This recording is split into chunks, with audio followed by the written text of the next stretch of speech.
Tigers baseball on Fox Sports Detroit is presented by Bell Tire.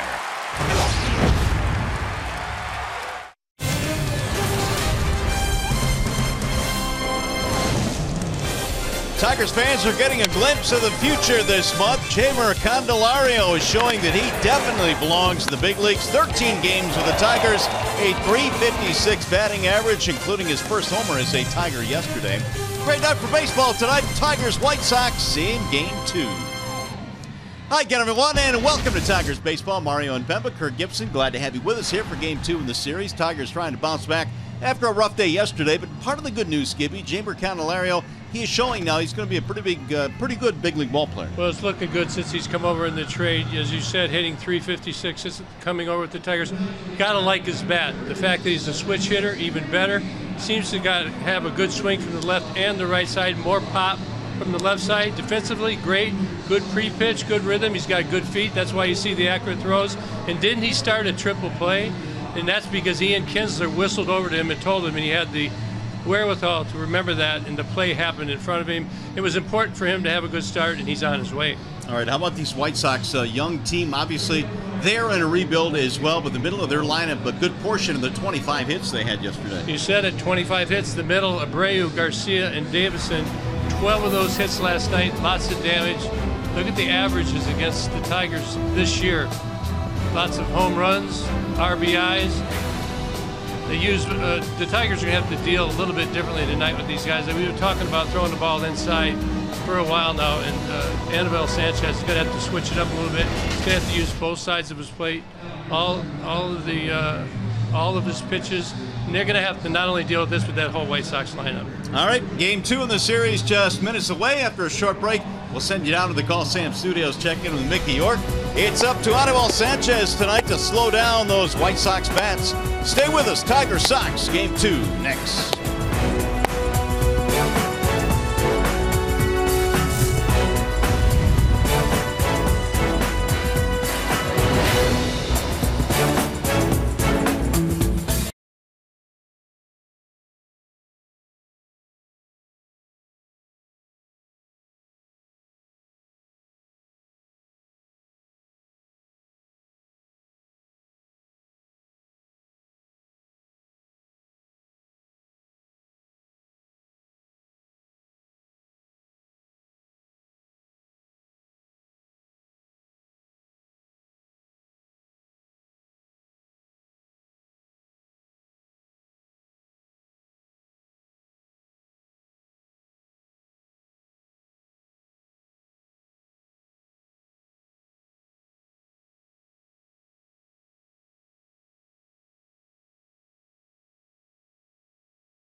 Sox. Over the last 6 games, they've outscored their opponents 57-19, including 17-7 yesterday against the Tigers. Somebody needs to make it stop.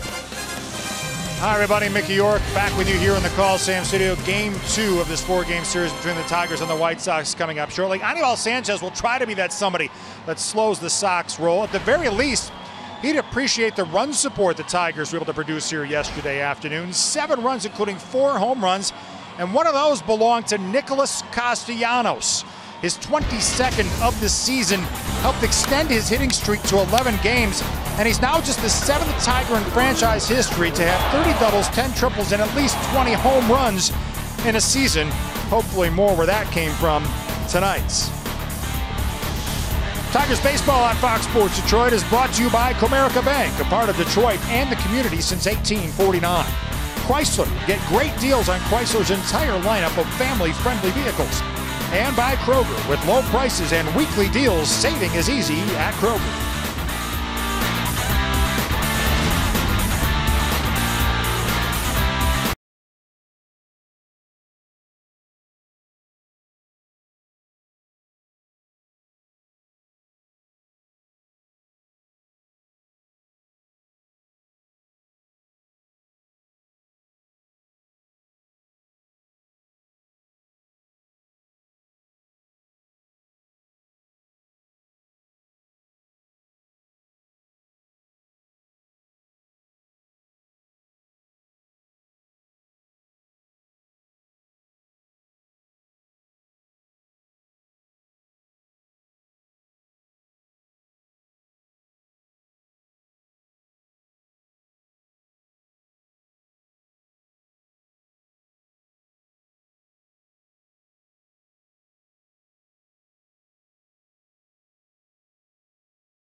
Great night for baseball here at Comerica Park. It is 76 degrees and clear at the yard tonight. Tigers taking on the White Sox here in Game 2 of the series. And Anibal Sanchez presented tonight by Family Heating, Cooling, and Electrical.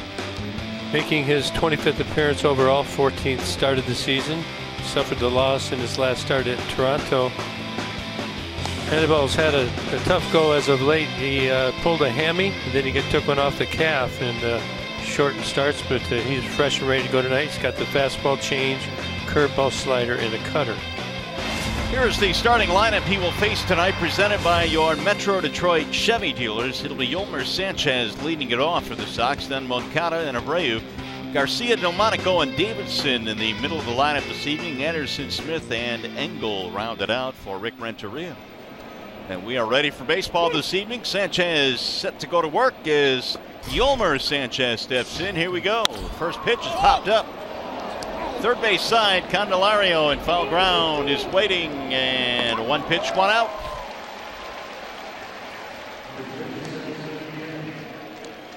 Let's take a look at the Tigers' starting defense. Alex Presley in left again. Tyler Collins in center field tonight. Nick Castellanos in right.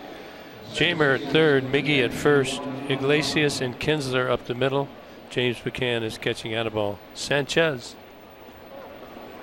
Here is Yoan Moncada, who had the day of his career so far yesterday. Was 4 out of 5, couple of walks on base 6 times in the game, and he looks at a strike right down the middle. Moncada, top prospect in baseball. Looked like it last night. Went 5 or 6 on base 6 times. Boy, didn't he? And the White Sox as a team just did not stop hitting yesterday. 25 hits, 15 ground ball hits, 12 hits from the middle of their lineup. So they're going to have to control that today. Sanchez ahead, 0-2.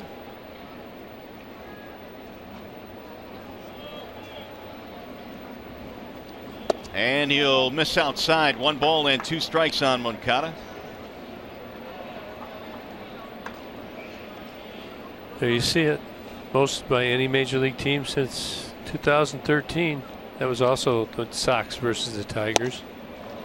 And Moncada down on strikes as he strikes out swinging. 2 gone. First strikeout of the game for Sanchez. Annabelle's come out throwing strikes, and here he gets Moncada to chase one just a little up in the upper half of the zone. A perfect pitch. 2 away. Here is Jose Abreu, who was 4 out of 5 yesterday, scored 3 times, and he is zeroing in on 100 RBIs this year. Off speed is in for a strike. Little breaking ball there, 0-1. Good break ball all the way down to 79 mile an hour. Good depth to that curve ball. 31 home runs for Abreu. And he is, through the years, well, only several years, only been in the big leagues 4 years, but has really handled Tigers pitching well. He crushes everybody, hitting 300. Here's the 1-1. That's rolled foul. 1 ball and 2 strikes.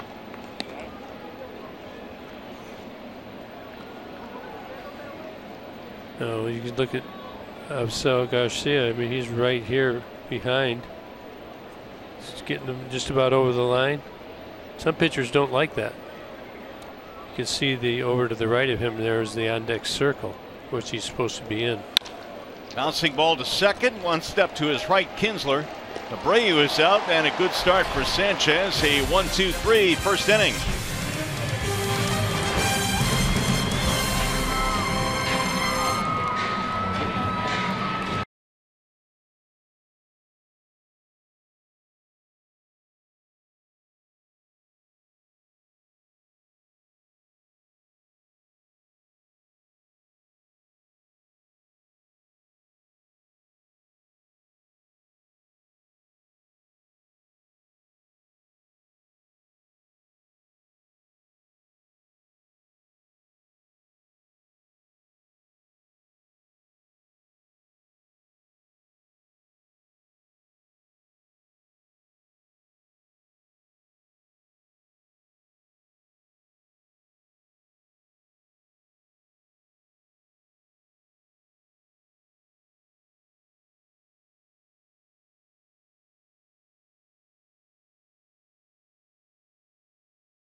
the bottom of the first in a scoreless ball game tonight. The Tigers starting lineup presented by the Southeast Michigan Ford dealers.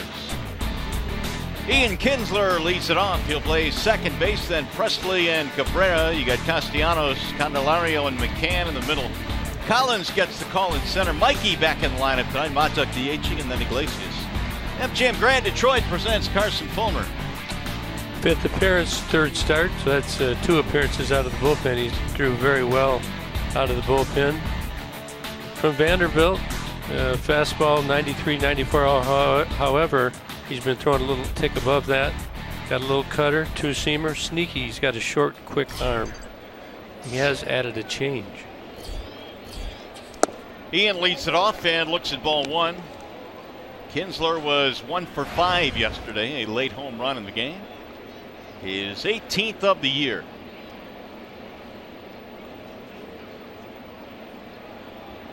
Here's the 1-0. Bouncing ball left side, gobbled up at third by Sanchez, and 1 gone. Let's take a look at the White Sox starting defense, brought to you by Tim Hortons. Left field, Nicky Delmonico, Adam Engel out in center, Avisel Garcia in right, Yolmer Sanchez at third. That's Mario's favorite player. Jose Abreu at first, Moncada and Anderson up the middle, Kevin Smith catcher. What are you laughing about? Carson Fulmer is the pitcher. Why is Yolmer Sanchez my favorite player? Because you like to say his name, Yolmer. Good one. Here's Presley. 1 out, nobody on. Alex in the 2 spot again tonight. And he looks at a strike on the outer edge. Presley had a 6-game hitting streak come to an end yesterday. Was 0 for 5, but he is still well over 300. Wasn't he my guy and picked the stick? He was. I'll admit I seem to be a jinx. Little looper. And beauty. there you go. Now that you don't pick him, there's a base hit. Good job, Kitty. 1 on, 1 out. By the way, we're looking for some long balls tonight. If the Tigers hit 3 or more in this game, bring a copy of the box score to a participating Arby's location tomorrow, and you'll get a free small order of curly fries. Here's a guy that might hit 1 out. That'd be nice. Miguel Cabrera. Miggy 2 out of 3. Homered yesterday.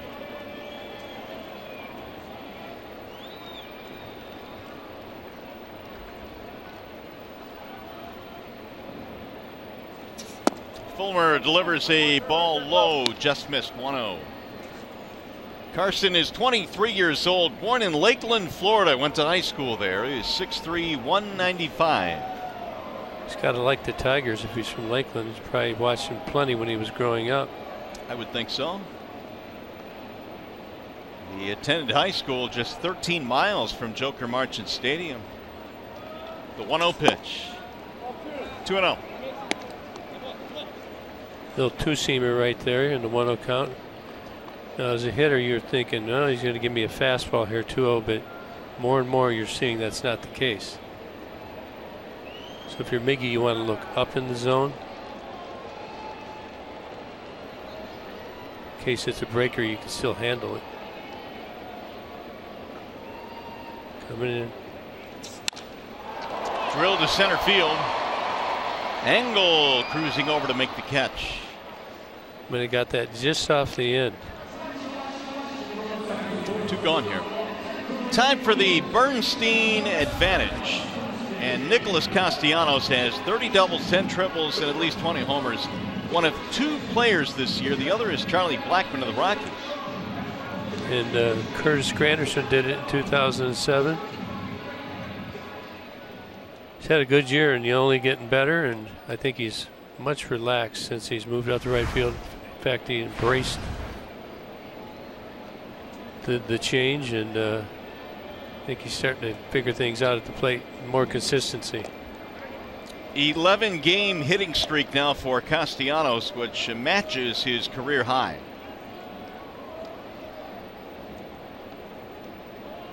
Nick yesterday, 2 out of 4. Homered in the ball game.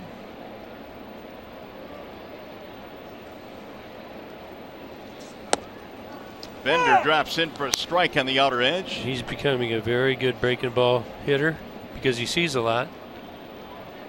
Proved that he can hit the fastball. And he makes the pitchers pay for the hangers. Good slider's a good slider. It's hard to reach. You just hope you can lay off it.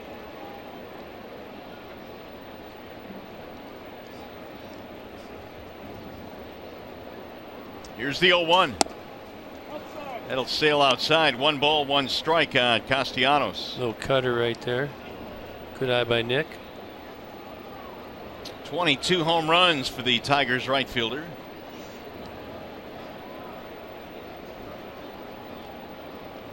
White Sox have now won 9 and lost 7 in the season series against the Tigers.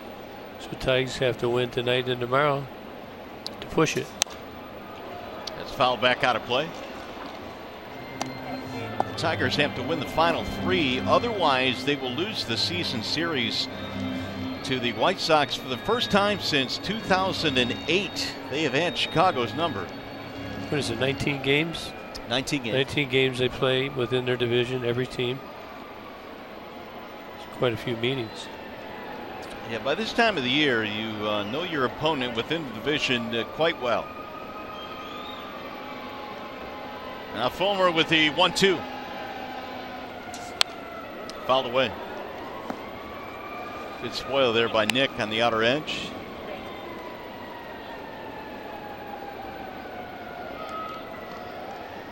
Seven and 9 through 16 games versus the White Sox.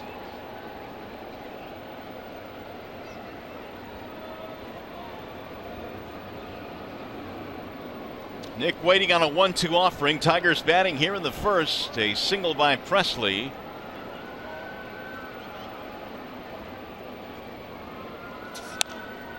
Popped up foul back out of play. A couple of organizations now, Gibby, in the White Sox and Tigers that have looked toward the future rebuilding mode. I think Chicago obviously started theirs a little bit sooner. A lot of their players, big timers, were traded either in the offseason or earlier this year. Well, you got to start somewhere, and more organizations, you make a run and then you have to rebuild. Some like to do a partial rebuild, others do full house. I think the White Sox, they went more full house-ish. Tigers, I think, are not as far away. High fly ball into shallow right field. Garcia is on the move, and he'll get there for the out. No runs, 1 hit, 1 man left. To the second we go.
The Red Cross depends on financial donations to be able to provide disaster relief immediately. Help people affected by Hurricanes Harvey and Irma by going to redcross.org or texting the word Red Cross to 90999, and you can make a $10 donation by doing so and help out those in need right now affected by both of those hurricanes. Here come the White Sox now as we go to the top of the second. It'll be Avisail Garcia, then Nicky Delmonico, and Matt Davidson. Good start for Sanchez tonight. A rather snappy 1-2-3 first inning. Only 9 pitches. First one rides up and in to Garcia, who now has a 7-game streak, and Garcia had 7 RBIs yesterday.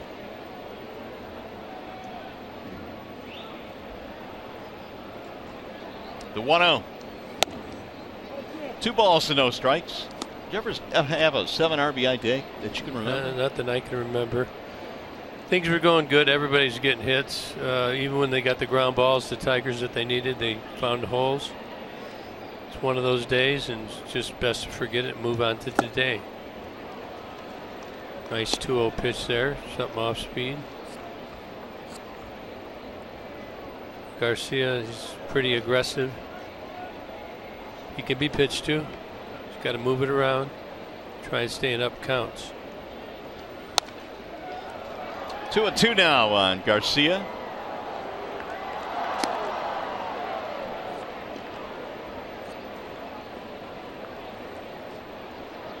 We're doing some digging now, Gibby. 1994.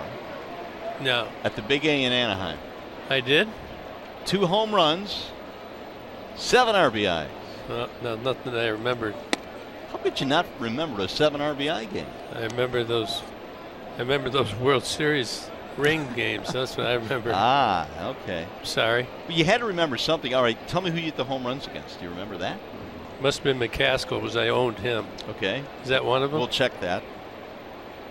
3-2 pitch. Rolled foul.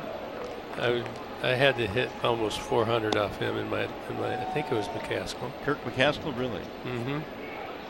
We'll check on it.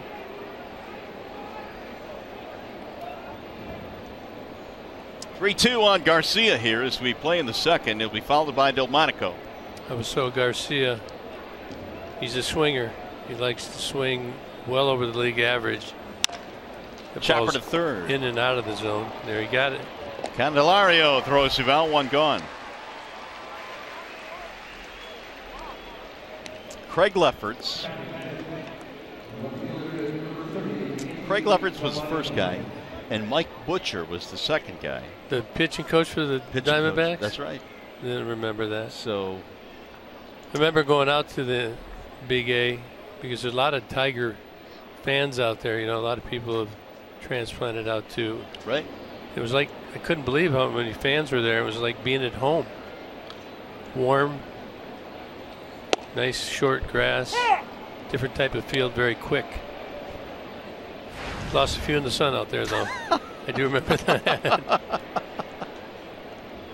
They had a good wall you could run into. It was really soft. Yeah, we gave a lot. Delmonico checks his swing. It's outside. 1 ball, 1 strike. You know, compared to Tiger Stadium cement and wrought iron wall. Yeah, I can imagine. Ran into that one time. Swing and a miss. 1-2 now on Delmonico. Anibel's got good movement on all of his pitches right now. He's locating them well. See the changeup to the lefty. Straight down. No, that's in slow motion. You're up there, you don't see that spin. 2-2. Well, there's no doubt Anibal trying to bounce back from a rocky start his last time out. 4 2/3, 7 runs against the Toronto Blue Jays. It was an 8-2 loss for the Tigers in that game. There you go, 95 pitches. And he just missed. Inside, 3-2 on Delmonico. Good pitch. You can come back in there, put it on the plate. I think you'll get him. I mean, he's probably going to freeze in there. Not going to believe it'd be in there again. Swing and a miss. Change up. Fastball in, sets it up. All hitters pay attention to that. Hey, stay tuned to Tigers Live following the game when we select the Fox Sports Detroit Tigers player of the game, presented by McDonald's. Stop by for your breakfast favorites, now being served all day. There you remember, he came with the fastball in, then he gets the changeup. It looks like it's the heater in again, only to disappear. Good sequence right there.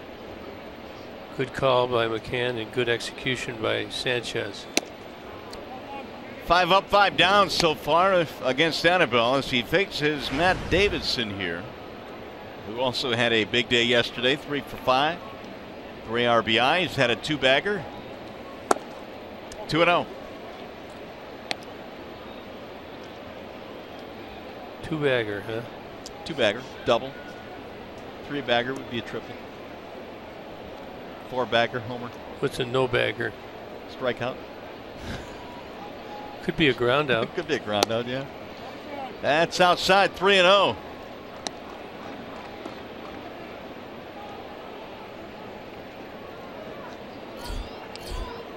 .25 pitches, 14 strikes. In there, right at the bottom of the zone, 3-1. Tim Anderson waiting on deck. Matt Davidson's a good strikeout victim as well. Maybe use his aggressiveness against him. Line to left field, a base hit. 2-out single for Davidson, and that's going to be his 4th hit of the series. First base runner of the game now for Chicago. That'll bring up Tim Anderson.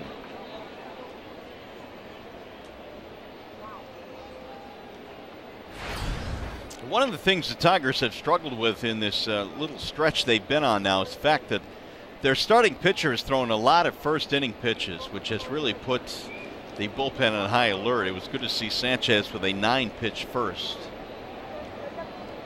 As Anderson strolls in. No, he needs to get out of this with any further damage quickly, because we're trying to get him through 6 anyway. Right. Bullpen has been used heavily. Greeny pitched last night, hadn't pitched in a while, so we're hoping we can get him in there again tonight with a save opportunity. The 0-1.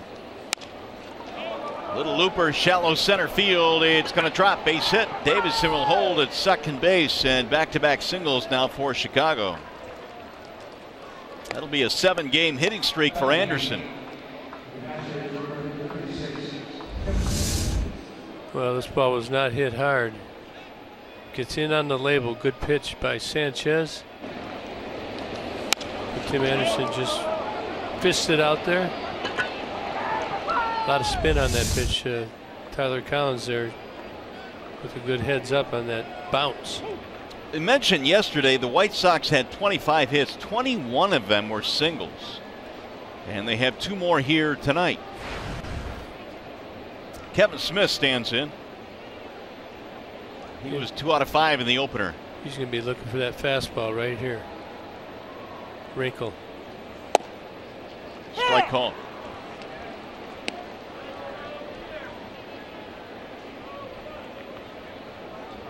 Smith has some football in his background. He was a quarterback at Pittsburgh in his college days. No, he's got that strong arm as a catcher. Chop foul. In fact, his freshman year, he established the Pittsburgh freshman record for passing yards in a game, and he broke Dan Marino's mark. That's pretty good accomplishment. Who were his receivers, does it say? No, but I do know one of his backs was a pretty good player, LaShawn McCoy. Little protection. Got to have a good running game to make the passing game 0-2. effective. Ooh, up and in. The count goes 1-2 now on Smith. Good game, football. We're talking about your football exploits before the game today and how much you enjoyed it, how much it was a big part of your college experience. Well, it paved the way for some fun in Major League Baseball. Sliced out of play. Just polar opposites, though, from baseball and football. Football, you're initiating contact all the time. When you get irritated or frustrated, you can initiate some contact. For some reason, it makes you feel better. Baseball, you have to refrain from that kind of business. Frowned upon. Got to go out there. Well, I mean, plus you got to stand out in the field and be ready. Can't be upset about anything. Low ball 2. You have to take it home 3, 4 in the morning and get rid of it. I love that term, initiate contact, which you probably did quite a bit of after the catch, I would assume. Well, or if you had to block, that was fun as well. Right now, Sanchez trying to not have any contact. Swing and a miss. Nicely done. Sanchez strikes out Smith. 3 strikeouts in the game, 2 men left.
Tonight, as we go to the bottom of the second, here is Chevrolet's most dependable player, Jeimer Candelario. In his major league career, you can see much better numbers here with the Tigers as opposed to his first go-round with the Cubs.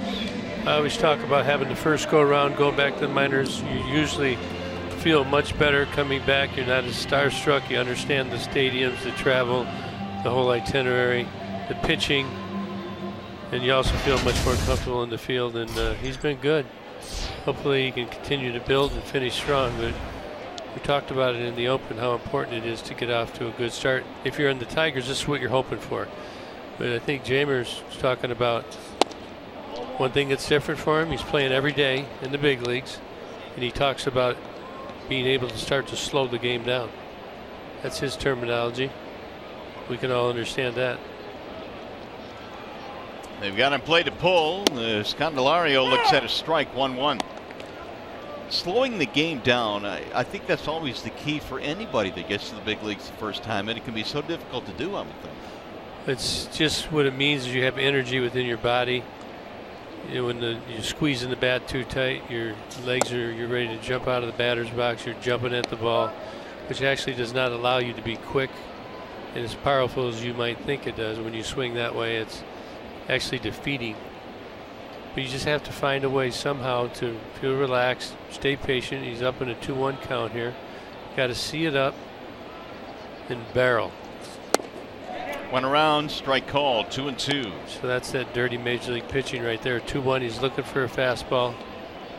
You usually like it middle in.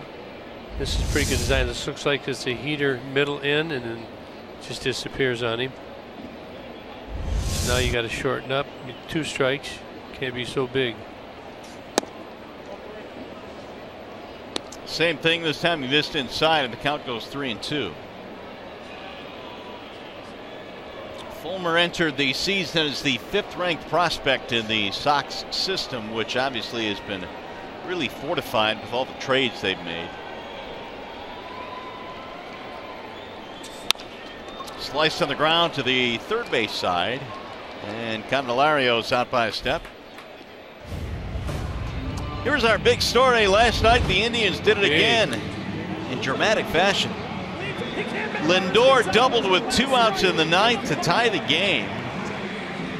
And then Jay Bruce singles in Ramirez, who had doubled.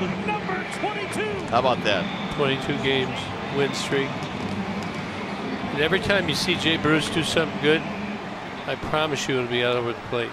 Guy crushes the ball over the plate.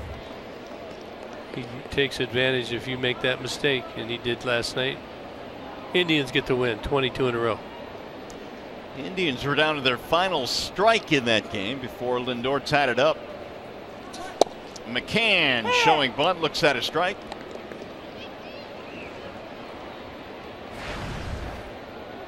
James at 261 was 1 for 2 yesterday.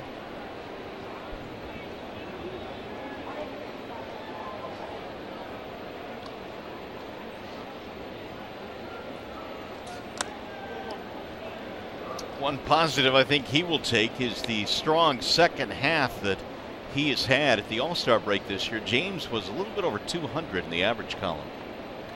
Yeah, he's above that now, and 316 from the left side, 237 from the right.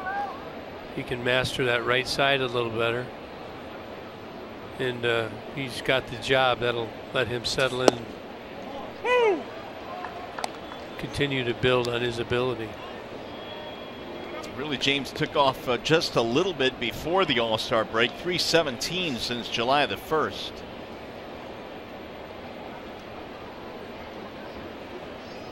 Waiting on a 1-2. Off the end of the bat, foul. Here's the AT&T reliability stat of the game. Longest win streaks, the Indians at 22. The Giants in 1916. 26 straight, but that was an unbeaten string. They tie again? I think they tied 2. They only tie in the All-Star game recently. Here's the 1-2. Swing and a miss. Down he goes. That ball up at his eyes. Little cut action there for Fulmer.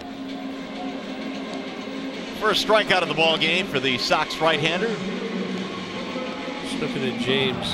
94 game, this is his 95th game, and he'll probably get in another 10 or 15 maybe. 110 games, this is a real good stepping block for him going into next year. Here is Tyler Collins with 2 outs. Sanchez in tied at third in case Collins is considering a bunt. There's ball 1.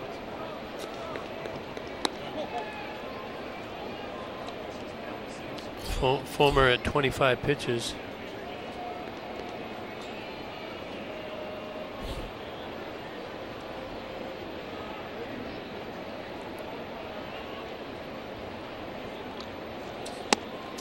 We're talking about progressing with games played, and as you get more and more comfortable at the big league level, what was that first full season like for you when September rolled around and you had that extra month of games? A lot of it's a mindset. You get tired. Because when you're in the minor leagues, you stop in September.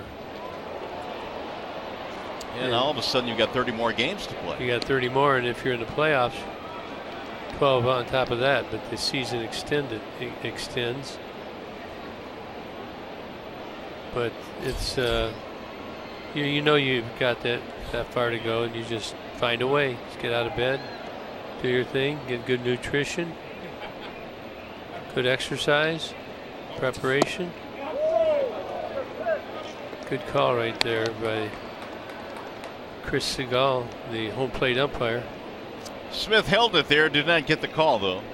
A little bit wide. A lot of tail on that two-seamer. You're a lefty, you want to lay off it just as Tyler did.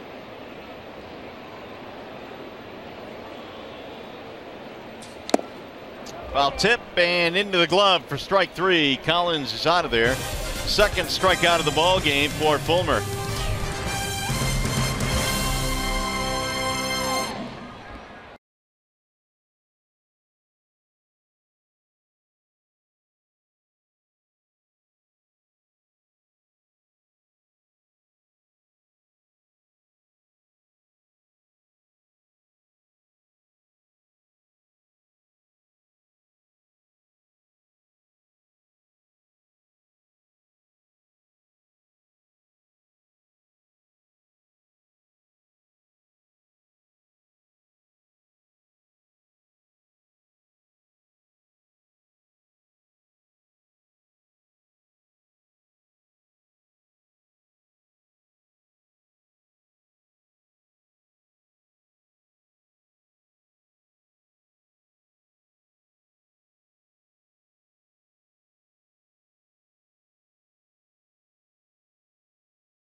and the White Sox in Game 2 in the series. Mario Kirk and Rod Allen joins us from down on the field. And Rod, you know, one of the things we were talking about, the Tigers just not getting any quick innings early on in games from their starters, but I think Sanchez more efficient tonight. Well, he looks pretty good. I mean, I heard Gibby bring up the point that he's thrown a couple of pitches inside, which has kind of opened up the outside corner for Sanchez. He also has some pretty good speed differential between the fastball and the breaking ball here so far today.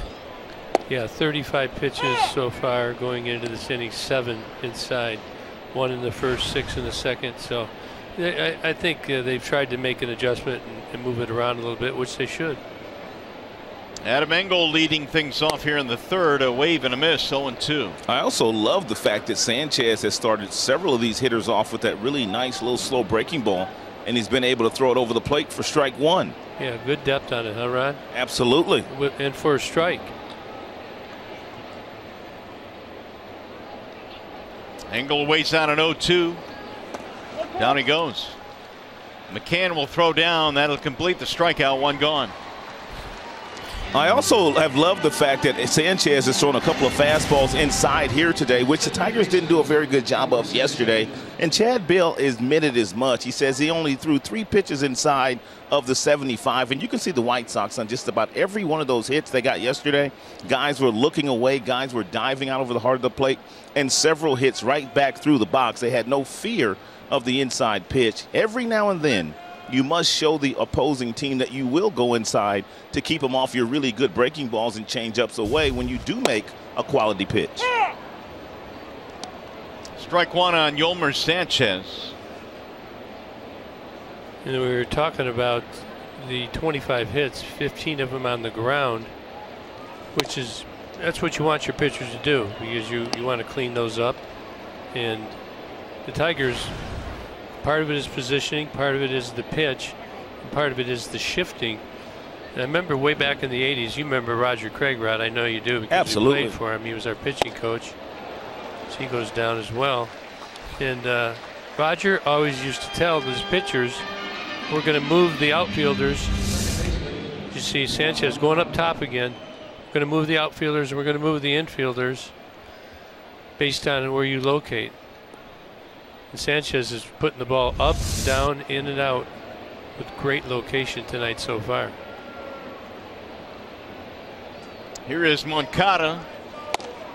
There's ball 1.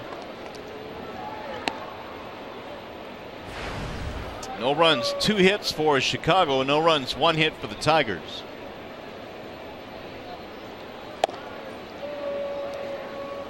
Two and 0. No, Miggy had a 2-0 count, and they went inside on him. I believe they got in on him just a little bit. Oh, was that a good changeup right there? So they got that changeup working. Good arm motion, really turning it over. Watch him turn it over. The ball just dives straight down and away. Belted to right field. That ball's going to go. It is way out of here. A home run for Yoan Moncada, who had a huge game yesterday. And the home run ball bites Sanchez here in the third. Sanchez came back with an outstanding 2-0 changeup to Moncada, and then he came back with another fastball. He must have thought that Moncada was looking for something off speed, and it appeared that he never left looking for that fastball. There was very little doubt about that one. It'll bring up Abreu.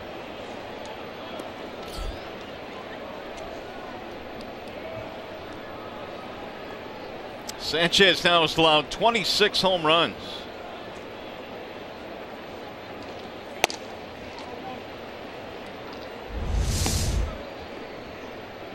Here's the pitch right here. Again, Moncada, you see Sanchez looking to point to his head, not smart. But we now know Moncada looks for that heater. And some guys never get off it, and they're taught to do that.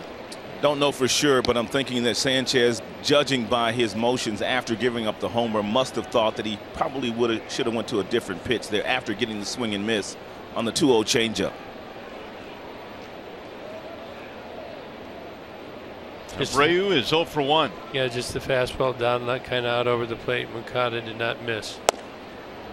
I'll tell you something else, Gibby. With veteran pitchers, if you're a veteran hitter going up a veteran pitcher. Sanchez probably could set up a veteran hitter, but Moncada hasn't been in the big leagues that long, so very difficult to throw them a changeup and then think they're looking changeup and get a fastball by them. Now, these guys are looking for fastballs all the time, especially the young players. 3-1 now on Abreu. Well, the way his changeup's going right now, he's got good depth on it. It's still a safe pitch. Going to see it on the ground. 3-1 on Jose Abreu. 3-2. This guy right here has been doing a whole lot of damage in his last 6 games. His batting average over 500 with a lot of extra base damage. 50 pitches for Sanchi. Yeah, Abreu looking for another 100 RBI season. 31 home runs coming into tonight. 308 average. Well, right now, Abreu with 75 extra base hits, which is second only to Jose Ramirez in the American League. And he, Rod, I think is right now your pick for MVP, Ramirez. Yes, he is. I'm taking Ramirez right now over Altuve. I just am. I've seen enough of him to give him that respect. Altuve is going to get a lot of votes, and he may even win it. But if I was getting a vote, I'd vote for Jose Ramirez of the Cleveland Indians, me, myself. Look out, whistled foul. Well, Ramirez, I think, showed again last night what he brings to a ball club. He hustled in the 10th inning for a double on which looked like a single in front of Lorenzo Cain. All of a sudden, the base hit scores him and they win. He also had 4 hits yesterday. Yeah. Hey, it's amazing. Both sides, not big in stature. He's got sock. He'll shoot that one on the ground. Ranging left is Iglesias. And Abreu is out. That'll end the inning, not before Moncada homers. A solo shot to make it 1-0 Chicago.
Chicago now as we go to the bottom of the third here at the ballpark tonight.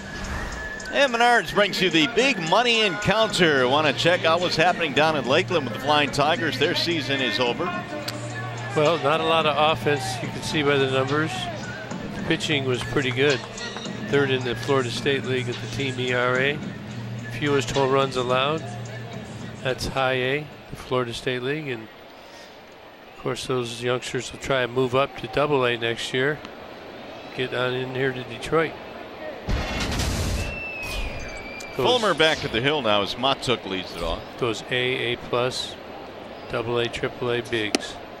How much tougher is it to play in the Florida State League? And I'm not just talking about the fact that the prospects are better there, but the heat every day down in Florida, that's gotta have to make it tough a little bit. Heat and the rain, and they must have had 15, 20 rainouts this year down there, but it's hot. It's in the 90s. The humidity is high, 80% above. But that's kind of part of learning how to deal with it. You try and simulate what it's like to have a big league travel schedule and game schedule. And it's many of their first real experience of digging deep. Get exhausted. Now when you're in the minor leagues, you also work out almost every day before a game. So you're not just cruising in there and getting ready to play the game. You're working out. They do fundamentals, weight training, conditioning, speed training, and of course they hit a lot. Got him strike 3, and I'll tell you, Matuk didn't agree with a few of those calls. He is caught looking, 1 gone.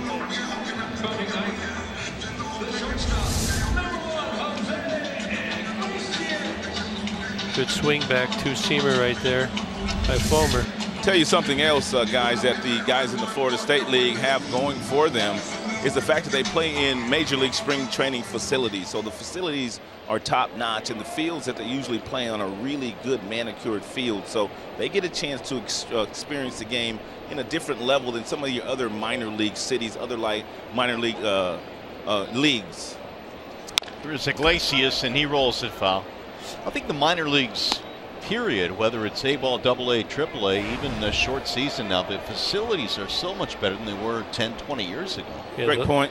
The lights aren't quite the same, but like West Michigan's pretty good atmosphere, right, Rod? Absolutely. One of the best atmospheres in all of minor league baseball. In Lakeland, the lights buzz loud, and they're with 400 or 500 people in a 10,000 seat stadium. So, you know, crowds are nice to play for. I mean, not sure people understand how much that can have an impact on your season. Would you agree with that, Rod? Yeah, it always has an impact on the season. That's a great point. You get Dragon, and there's been crowds, and we've had them here this year, where they're just going sometimes, and it'll pick those guys up. I tell you, the energy you feed off it. 0-2 on Iglesias. Inside, 1-2, back him out of there. That's why a lot of times organizations, when they have a top prospect and they're entertaining the thought of maybe sending that prospect to extended spring training versus sending him to another place where he can play at night and play in front of fans, even though he might be overmatched at that next level, they'll send him to that better environment to get him out of the extended spring environment. In extended spring, and I'll just explain, it's over in a minor league facility. Getting up at 6 o'clock in the morning. In Lakeland, many of them stay in the dorm there, and they've already been there for 6-8 weeks, so they stay there in hope of getting a call. They play games every day. They do fundamentals every day, generally the younger players. And if somebody gets hurt, you might get plugged in and be on your way. Gibby's up at 4:30, so 6 is sleeping in for you. Hey, Gibby is enjoying every single day. I do. A lot going on at 4:30. Just give me a jingle someday if you want to find out. might check you out about 6. That's still way too early. Mario doesn't even get rid of his teddy bear till 7. There's a fly ball into right field. That'll move Garcia over to the foul line to make the catch. 2 up, 2 down. Now more on the Lakeland Flying Tigers. Some pretty good performances this year. Jacob Robeson, he had a real good start in West Michigan. Started strong in Lakeland, but fell off a little bit, but finished strong. And Austin Sodders, look at their 7-0 record in West Michigan, 4-5 in Lakeland. So it's quite a jump in baseball and in environment to go to Lakeland. And both those young men started a little slowly in Lakeland, but finished very strong. Here's Ian Kinsler now with 2 outs. Chicago in the lead, 1-0 on the Yohan Moncada home run. Meanwhile, Fulmer has surrendered 1 single. That's it. He gave up the base hit to Presley in the first inning.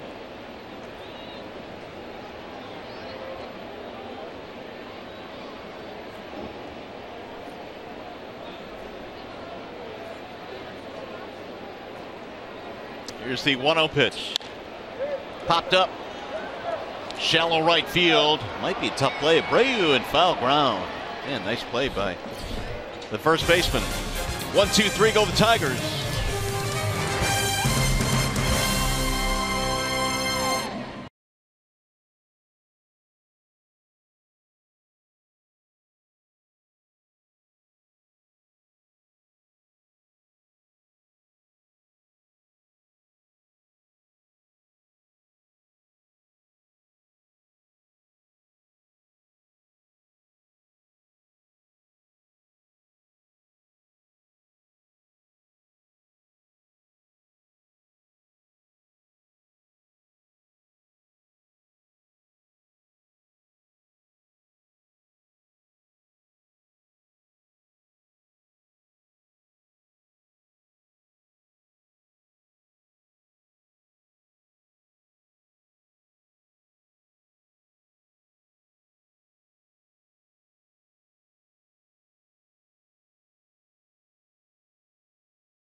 1-0 top 4. Let's take a look at our Bell Tire pitch by pitch. Anibal Sanchez is mixing it up much better tonight. Combination of fastballs inside. Got a real good changeup down in the zone, and has kept his Chicago White Sox pretty much off balance. However, did give up 1 home run. They do trail 1-0, but I think a much better game plan tonight. And take a look at his pitch usage. There you see it. That changeup fastball change is pretty good. Left 1 out over the plate. Gave up a home run, but other than that, still within this, keeping the Tigers within the game. 52 pitches going into this inning. You saw the fastball usage there by Anibal Sanchez, just 48%, which is a good percentage. These days, most guys throwing in the mid-90s are throwing their fastballs under 50% these days. Lots of off-speed pitches. Yeah, he's using his full arsenal tonight. You've seen curveballs. His curveball's good. His changeup's good. Has also used a slider like a cutter. Don't want it to be straight with these guys. Certainly not out over the plate. Garcia is 0 for 1, a ground out in the second. He's followed by Delmonico and Davidson. A little bit outside. 2-1 on Avisail Garcia. All-star this year for the first time in his career. Got off to a nice quick start. Still batting over 300, 333 coming in. On the ground to the left side, Candelario can't get it into left field, and that's going to be a leadoff single for Garcia. Let's bring in Trevor Thompson.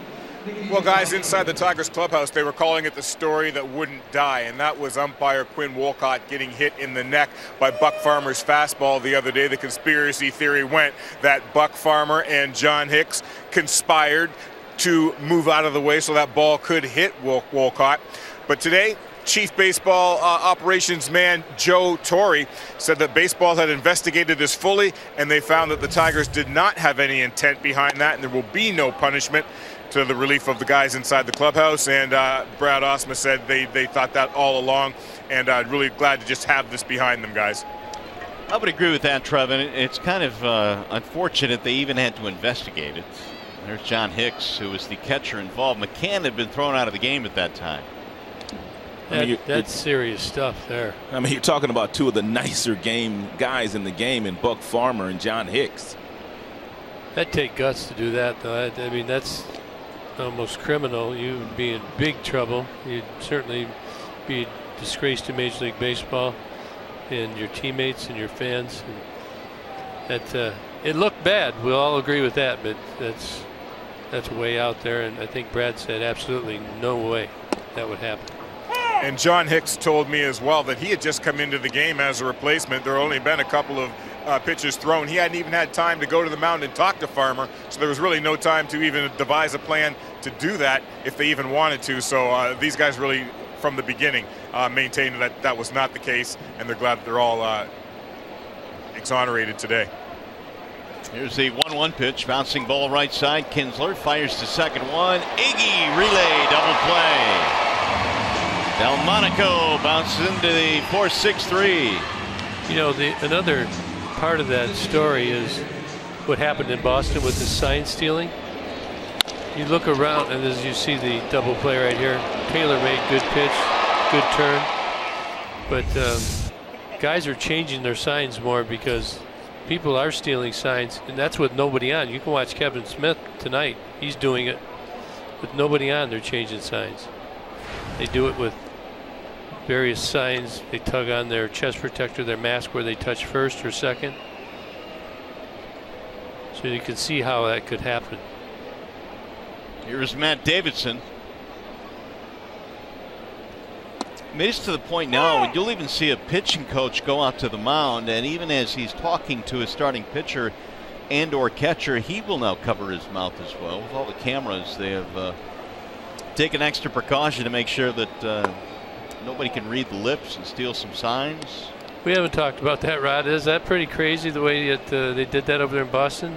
That is crazy. Jimmy, you brought his name up earlier, and I may not be able to get the story out because there's 2 outs, but I'm going to start it anyway. And that's Roger Craig's name you brought up.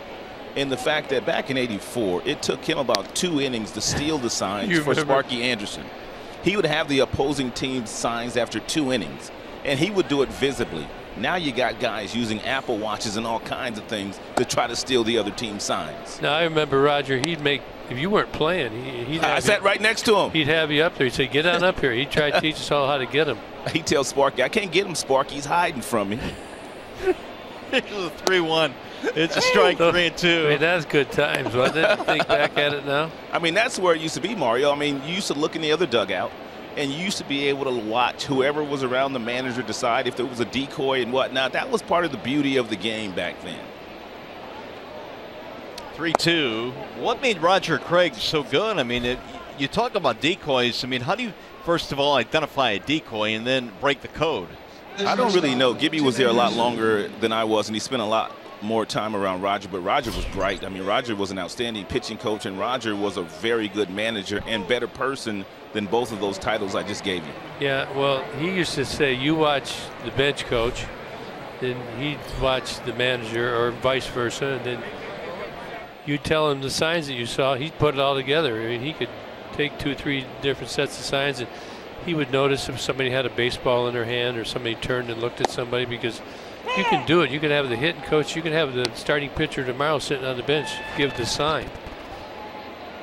But he was very sharp, and he made us watch, and he tried to teach us all how to do it.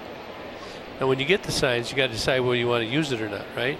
Absolutely. You might want to use it for a bigger time. Anderson fouls it back out of play on 2.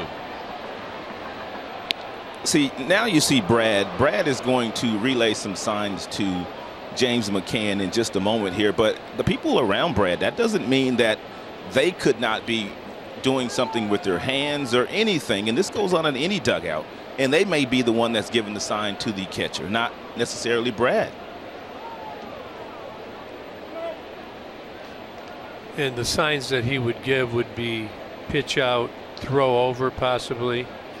Roger Craig, I know you can ask Lance Parrish this, he used to call some of the pitches, and Lance did not like it when he first came up, but it helped Lance develop as a catcher in game calling. Now it's, I know when I was manager, I put a lot on my catcher. I wanted their input. Got him, strike 3. Anderson caught looking, did not like it. And that's going to be 6 strikeouts for Sanchez. We'll go to the bottom of the 4th, 1-0 Sox.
In the 4th, it is 1-0 Chicago. The playoff picture still pretty much up in the air, but it's starting to get a little bit wider now between Minnesota and the rest of the pack on the wild card. Angels are 3 back. Seattle 3.5 back, and KC now on life support, 5 games back. That Minnesota team is amazing. They've won in walk-off fashion in extra innings the last couple of nights. It was Byron Buxton in last night's game with a walk-off home run, his 15th of the year. He's got 15 home runs now. There's a chopper to the first base side, foul. Rod, did you see the home run that Buxton hit last night? No, I did not see it. Oh, it came with 2 outs, breaking ball right at about his shins, and he just golfed it out into the upper deck. I mean, it was impressive. The kid has some power that you don't really think he would have. I mean, you can put together a really nice highlight reel of that youngster from this season alone. Defense, inside the park home run, all his triples. Very talented. Right back up the middle into center field, and Presley is 2 for 2. Here it is, Rod. Here's that showstopper, Buxton last night. How far did he hit it? You weren't kidding. No, man. And that ball was just crushed. And Buxton provides the game winner, a 2-out walk-off last night. Ran a 13 flat jogging around the bases. That's how fast he is. He's got 25 stolen bases, too. I mean, this guy, when he is playing the way he's playing right now, he can put a team on his back and carry them, which he did pretty much the second half of last year, and he's doing it again this season. Thing is, in that game, the Twins had a 1-run lead in the 9th. Belisle had retired the first 2 batters, and then Justin Smoke hit a 2-out homer to tie the game. And Minnesota was able to rebound after that disappointing home run and won that game. Miguel Cabrera batting here with a leadoff single by Presley. Ball 1 outside to Miggy. It can turn quickly, fellas. Last season, the Minnesota Twins lost over 100 games. This year, they're going back to the playoffs, it appears. Well, they're in the driver's seat, to be sure, for that second wild card. They hate to play the Yankees, though. Just about every single season Minnesota's gone to the postseason, the Yankees have bounced them out the last 5 or 6 times. They do play the Tigers. So is it 4 times? We play them more than 4 times. Yeah, is it 7? Home and home? Yeah, they come here, we go there. Yeah. 3 here and then 3 there. So the Tigers will have something to say whether they get in or not.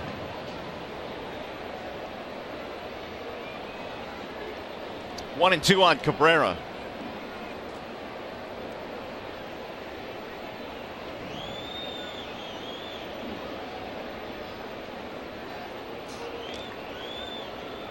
Minnesota, by the way, doing it without Miguel Sano, who is still out of their lineup. But they've got so many good young players that are athletic. They're fast. They're playing some defense now. They've also taken on the personality of their Hall of Fame manager, Paul Molitor. Really did start to sink in, and he is very competitive, as you remember, Rod, and his team is as well now. That'll back him out of there. 2 and 2 on Cabrera. I mean, they're a great example of how quickly you can turn things around. Tigers, no, it's a little different than it was a couple of months ago around here. They aren't that far away. I think they have much more talent than they did when they reloaded early 2000s, 2005, 2006. Of course, they went to the World Series.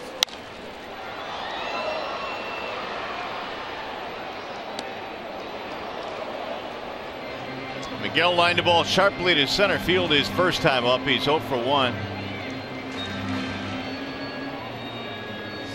Well, here's the final standings last year in the American League Central. University of Minnesota, 59 games, lost 103, 35.5 out. It's a little different this year. They just trail only the Cleveland Indians. And here's the guy right here, Miguel Cabrera. I think he's going to come back better than ever. There's no reason why the Tigers can have a quick rebound. Line to right center, base hit. Presley will hit the bag at second, going to third. Garcia's throw is cut off. And back-to-back singles for the Tigers here in the 4th.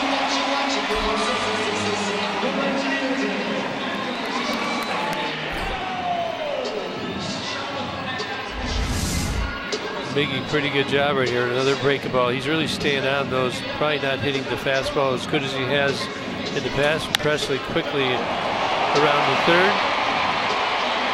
Tigers have a real good rally going here right now. Top of the fourth, first and third. You could really tell by Miguel Cabrera, the way that he swung at that breaking ball, that he was consciously thinking about staying on the baseball, driving it the other way with 2 strikes, because usually when Miggy gets a hanging breaking ball, he hits those to left field with a lot of authority. Here is Castellanos. He flied to right field his first time up.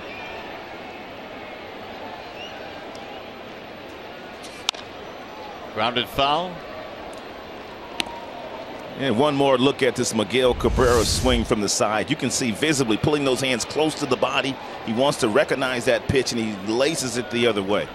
Even though Miggy not having a great year, Miggy still with 2 strikes is very unselfish and tries to hit the ball the opposite direction. 3 for 5 in the series now for Cabrera.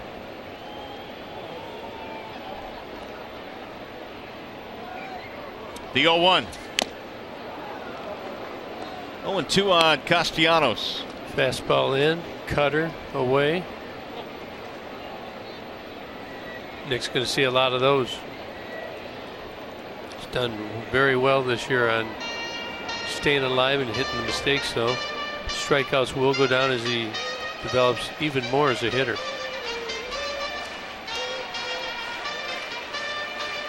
Hey, just a reminder, as you enjoy a cold one, to look forward to Miller Time later in tonight's game, brought to you by Miller Lights.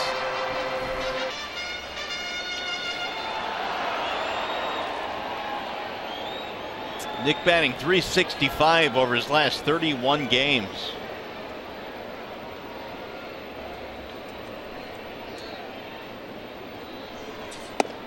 Up and in, check the swing, 1-2.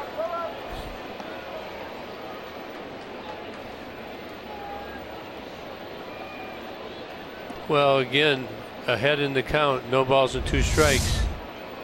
Going up and in. Let's see the catcher. Targets up and in. It's hard to lay off that high fastball. That ball really ran, and see if he goes slider away again. And he missed with it. I like the adjustment that Nick makes with his leg kick when he has 2 strikes. He doesn't pick it up as high. He doesn't leave it in the air as long. He simply gets it up and he gets it down, and it allows him to recognize pitches in the strike zone a little bit more effectively. And he's also not necessarily trying to pull the baseball any longer. He's trying to go up the middle or the other way with a runner on third, less than 2 outs, which is what he should be trying to do. And opposing teams, they recognize that's a good point, Rod. They recognize that, they will try to come in because they realize he's not going to try and pull the ball. He's just going to fight it out. Do they come back inside? Yeah, he'll get it up and down so he can have a real nice base. Line to left center field, and that ball is going to drop. Base hit. Presley scores. Cabrera will go to second, and the Tigers have tied it up. Nick with a 12-game hitting streak.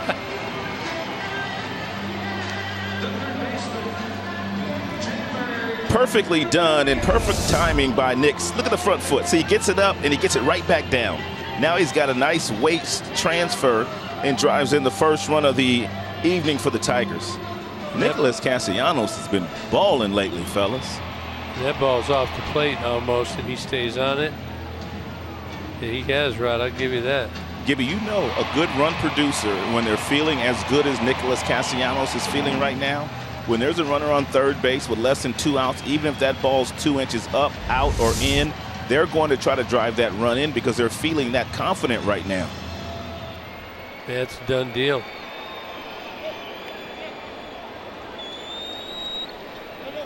Quick visit by Don Cooper, the pitching coach. And now the Tigers with runners at first and second. See Smith giving the signs. That's what Nick's getting close to 90 RBI in the season. 88 now for Castellanos. Candelario standing in. See kind of a modified shift there. I think you'd call that a partial shift.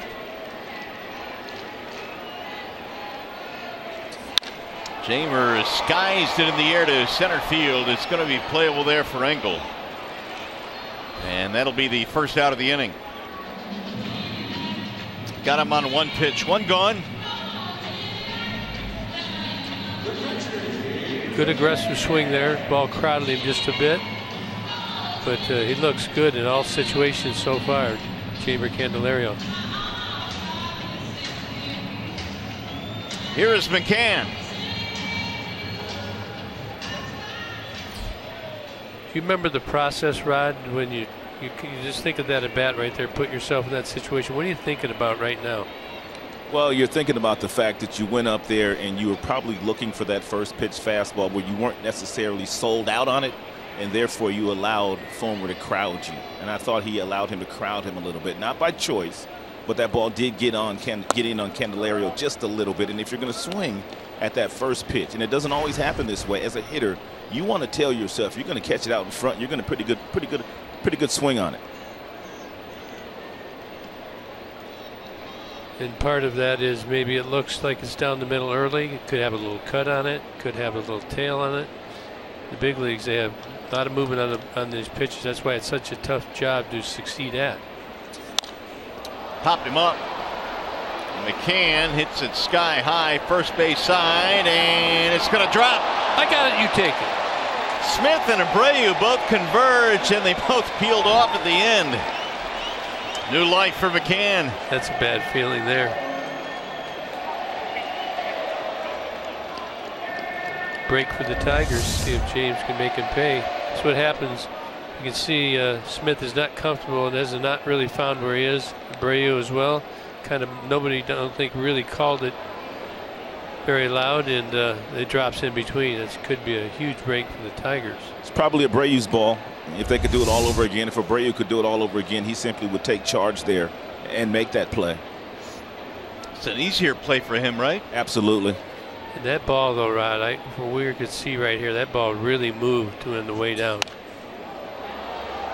1-2 on McCann. McCann got a good fastball to hit right there, and he knows it. Fouled it straight back. When you're going good, you don't foul these straight back. These land in the gap somewhere.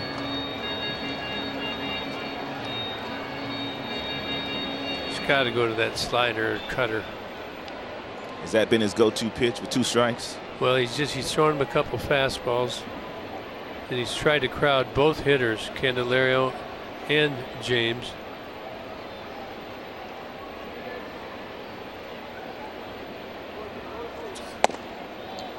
Fastball up.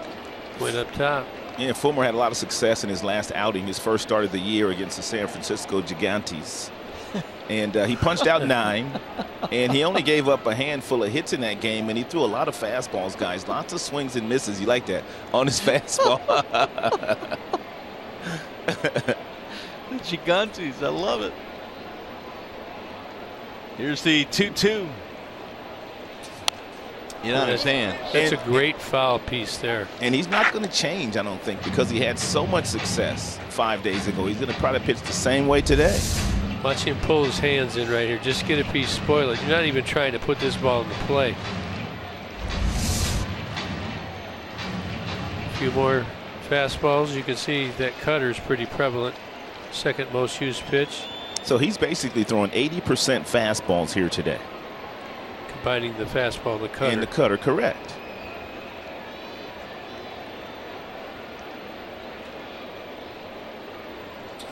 Swing and a miss. And he went with the breaking ball.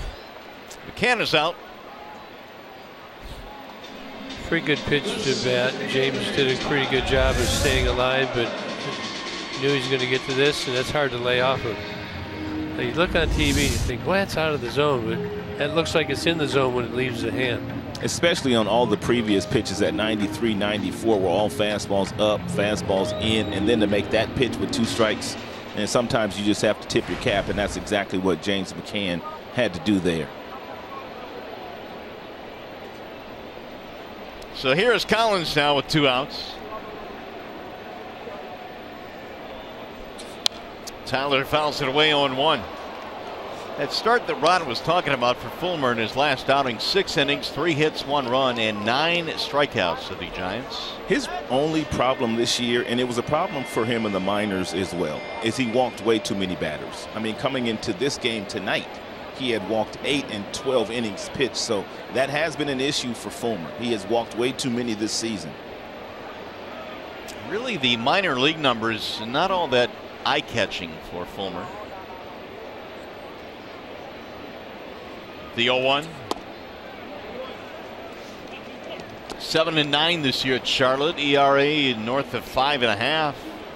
Wasn't it just a couple of years ago, Mario, where this guy was the #1 prospect in their entire organization before they made the deals for the Kopechs and the Moncadas of the world? Yeah, he has slid down to 5th now with all the talent, the influx of talent. Oh, he's still pretty good. He's still pretty good. It's right. He had a really decorated college career at Vanderbilt. Led him to the College World Series in 14.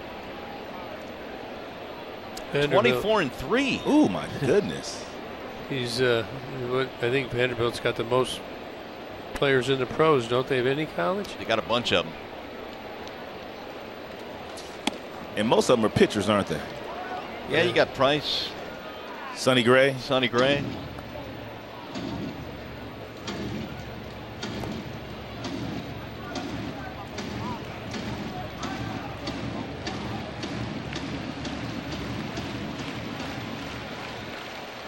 Also had Pedro Alvarez, who went there as well, the infielder.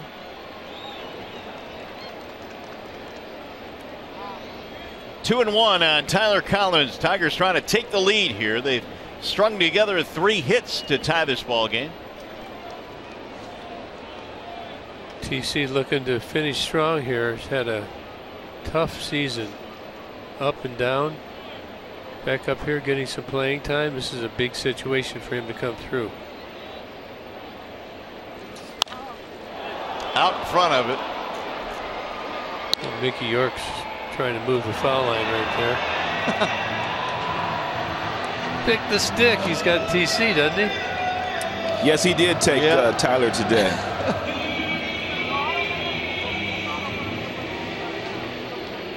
Fulmer continues to throw that fastball in tight on the Tiger hitters. Tyler had a decent April. In fact, he had back-to-back 3-hit games in late April, an 8-game hitting streak that month.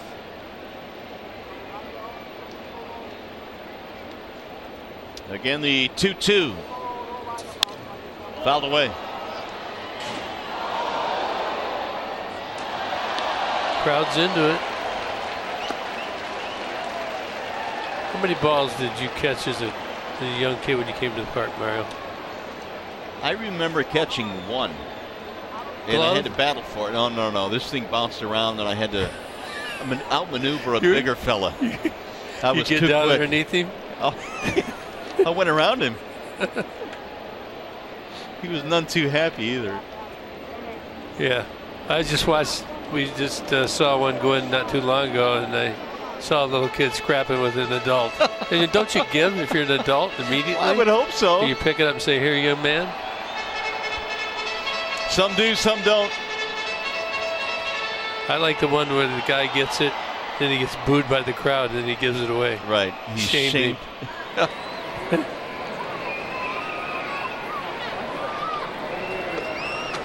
2-2 on Tyler Collins. TC could hit one up here.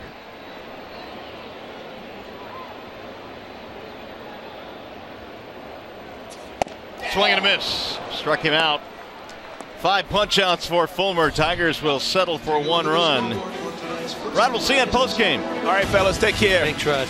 All right, Nick Stick driving in a run here in the 4th inning. An RBI single. 12-game streak now for Castellanos.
The top of the 5th here at the ballpark. Game 2 in this series between the Tigers and the White Sox.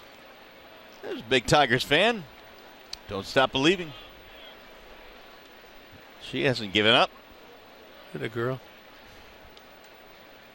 Here is Kevin Smith to lead things off. And he'll look at a strike called from Sanchez. Smith over 1. He struck out in the 2nd.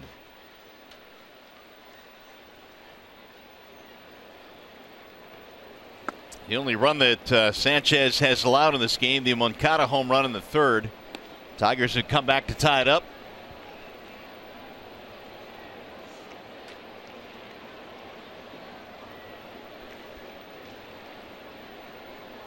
Now the 1-1. Sanchez throwing a much cleaner game. He's got good location, using all his pitches, and he's using the whole plate. He came into this with about 70 pitches, 13 of them inside, the last to end the inning.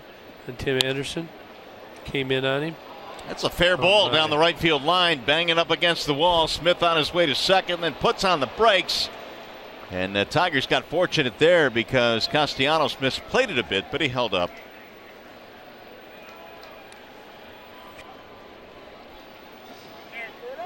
Now, Nick has not had a lot of practice at this. He looks fairly comfortable in the outfield. This ball, see, it's right in the corner, and he just swings late at it, right on the line. Here comes Nick. This is a tricky play. You got to try and make sure you catch it if it's moving, I think, with your glove if you can.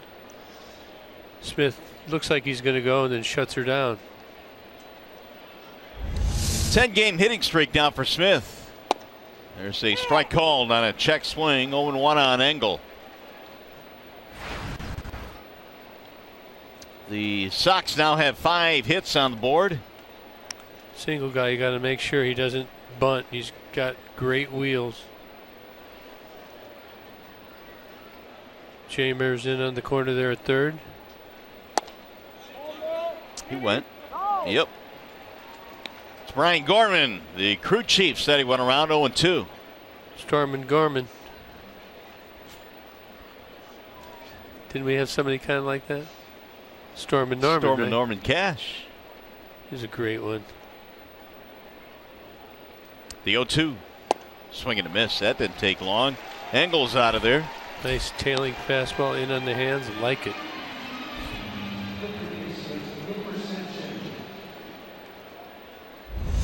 That fastball's got some run on it too. It's got a little snap right on the inside corner, running off. 7 strikeouts for Engel, or I should say Sanchez. Number 7 was Engel. He's got a pair of them. And now back up to the top of the order. It'll be Yolmer Sanchez. Popped up. Left side, Iglesias going to the grass. Calls off Candelario. 2 gone.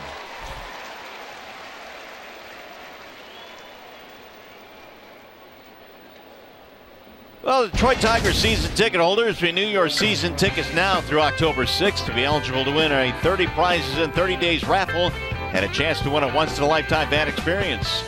Visit tigers.com/seasons to renew today. This is something really good to see in a ball. 14 swings and misses tonight. That's a season high. He's got good stuff, but he's got a good game plan, and McCann and Anibal are hooked up pretty good tonight. Trusting, he's moving and working quickly. It's like a pinball on that ball. We had about 8 attempts and chances for the fans. Young man from Boyne City, Michigan, finally got up with it. Very nice. Here's the 0-1 pitch. Foul back. 0-2 on Moncada. I always wondered if Ernie had like a little rotation of cities he would use, or if he just went to the name that was at the top of his head at the time. I'm not sure. We unfortunately can't ask him, and I asked him one time the answer to that question, basically. He says, I'm not going to tell you. The 0-2 got him, strike 3. A little hesitation there from Chris Siegel. 8 strikeouts now for Sanchez. Tigers baseball tonight, presented by Bell Tire.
Sports Detroit is brought to you by the Sam Bernstein Law Firm, official legal services sponsor of Fox Sports Detroit. Bell Tire. For tires and auto service, everybody needs a Bell Tire guy. And by Chevy, the only brand to earn J.D. Power Dependability Awards for cars, trucks, and SUVs 2 years in a row.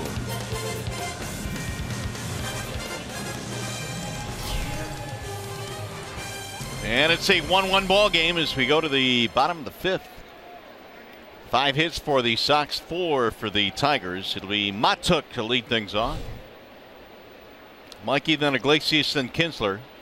Yeah, Mikey hasn't been up there in a couple days, so you it's not that you lose your edge, but it takes you a little while to get locked back in. Get your depth perception down. It looks a little different from home plate than it does from the dugout.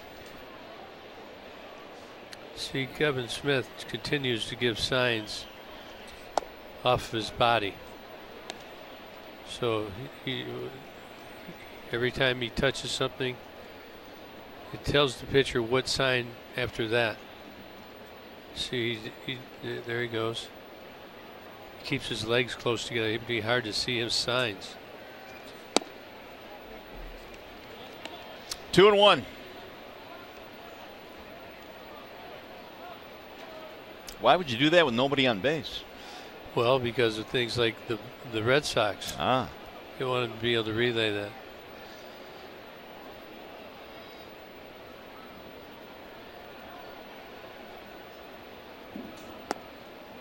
A little bit outside, and the count on Matuk goes 3-1. So yesterday we were talking a little more about prospects. We want to try and clean it up a little bit tonight, and I wasn't very happy with the way I articulated it, so we're going to try and get our facts straighter and introduce some names that you might see here in the future.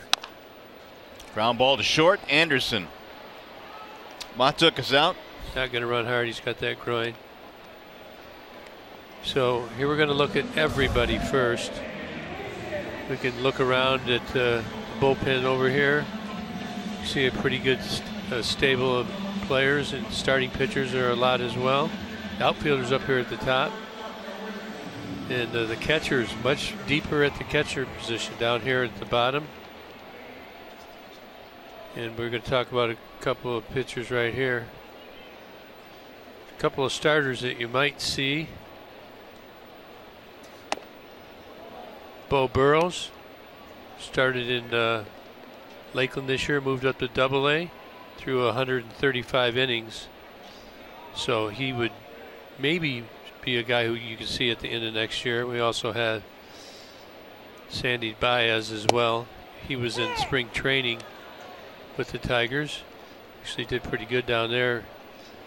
He was 6-8, only 98 innings. So again, you're going to want somebody that has the capabilities of throwing over 150 to 170 innings as a starter. Bo Burrows may connect. He's only 21 years old though.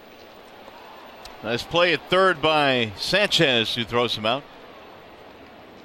So here's what Bo Burrows looks like. Got a very lively fastball. This looks like you can see he's got a quick arm as well. You see that arm coming out from behind the head. That's from Erie right there. Good fastball. Developing his secondary stuff. Charge that line drive as well.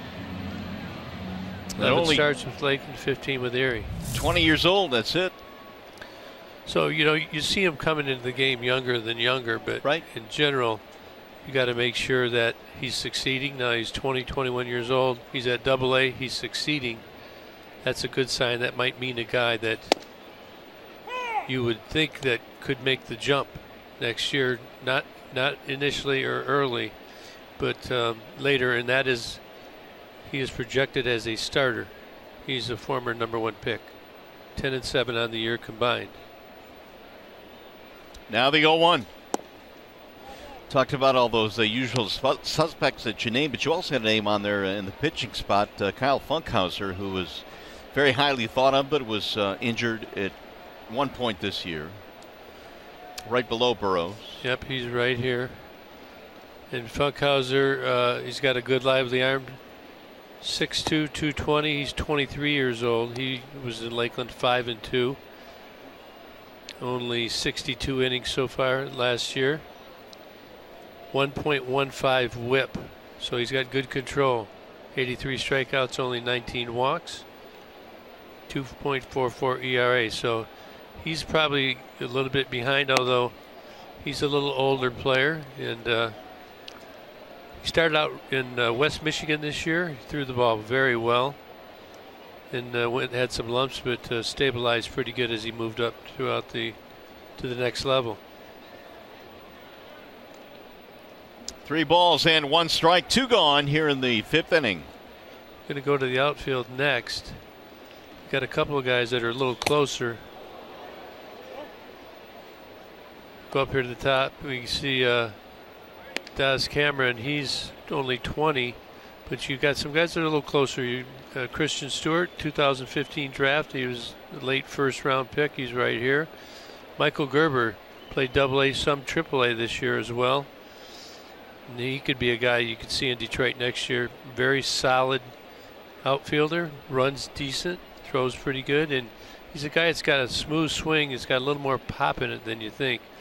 Christian Stewart had 28 home runs in AA this year at Erie. Let's take a look at his swing.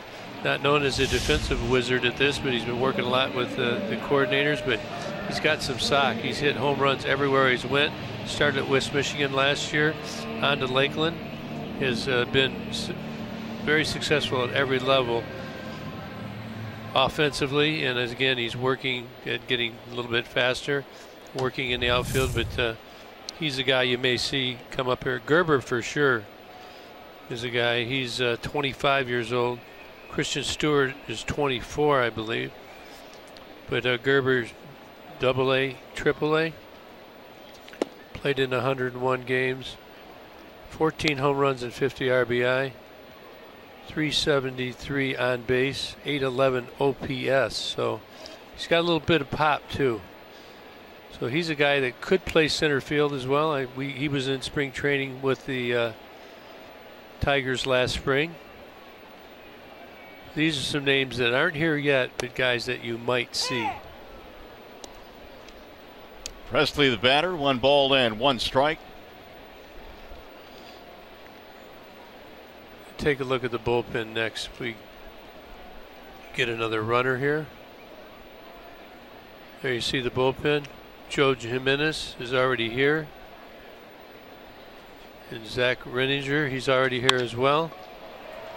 Right to the second baseman, Moncada. we'll pick it up next inning. Yeah, we'll continue to talk about some of the prospects on their way to the Motor City in the coming years.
The top of the 6th inning. I just want to recap the names to know for 2018 that we showed you so far.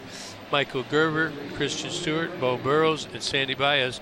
Somebody we might see up here by the end of next year. There you can see the graphical summary of their performances this year.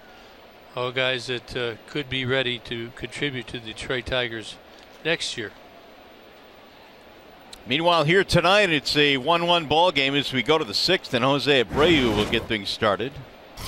Sanchez looking good tonight. He's punched out 8 and has allowed just 1 run. And Abreu looks at ball 1 high. One name that you mentioned that has been injured a lot, a former #1 pick, and that's Derek Hill. Gibby, what have you heard on him, one of the outfielders? Yeah, Derek Hill had knee surgery. He's come back. He played in West Michigan. Another ground ball base hit for the White Sox.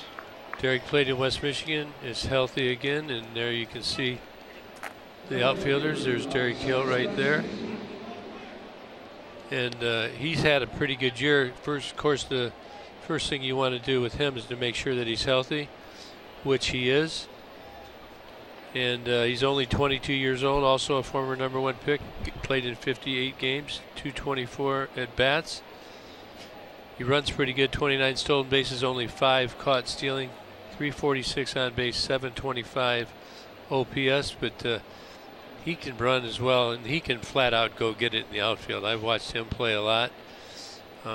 He would, if he comes up here to Comerica, he would go get him in center field here. I mean, you've seen him when he was in low A ball on the plays of the night. You know, yeah, the highlights, the gyms, the defensive gyms.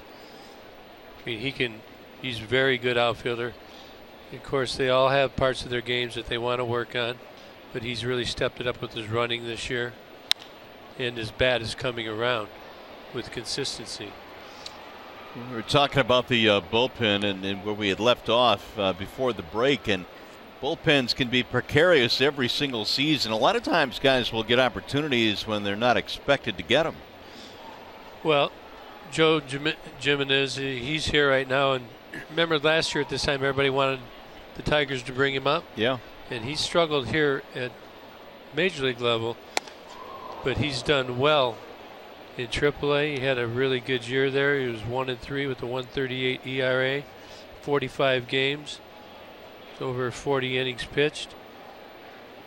Only gave up 4 home runs and a 123 WHIP. So these, you got to understand, these guys come up here with the ability. It's a totally different game. Good pitch right there. Totally different game.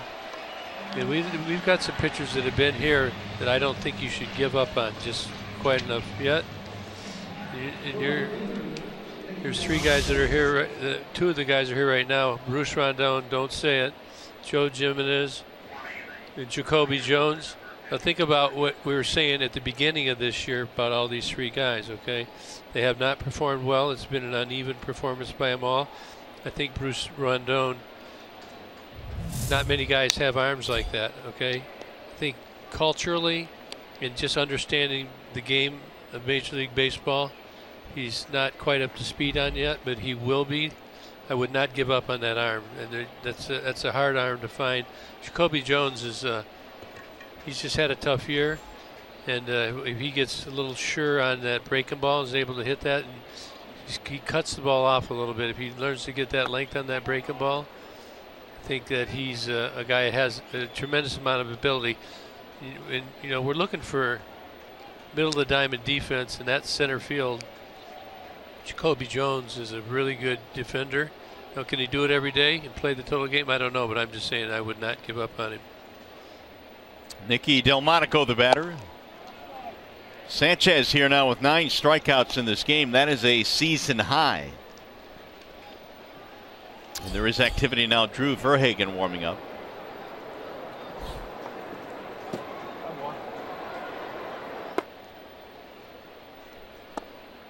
That'll miss low, and the count goes to 3-1 now on Delmonico.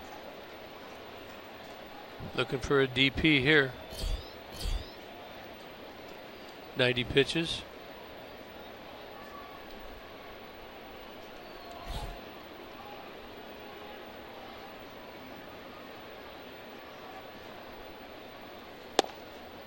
On the outer edge, 3-2. Delmonico hit into a 4.63 his last time up. Let's do it again. Quite a change from Sunday in Toronto to tonight.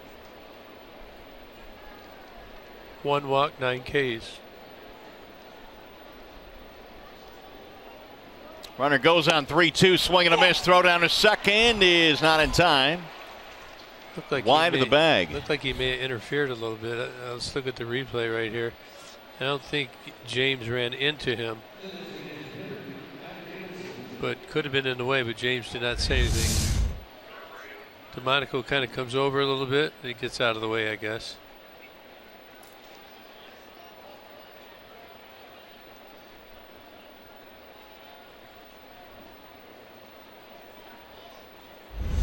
So Abreu gets a steal, his second of the season. He is in scoring position now. Here's Matt Davidson.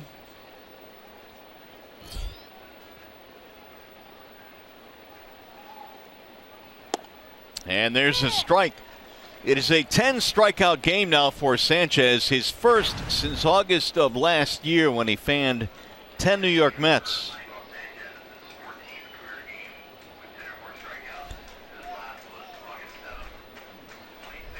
Oh, and 1 on Davidson.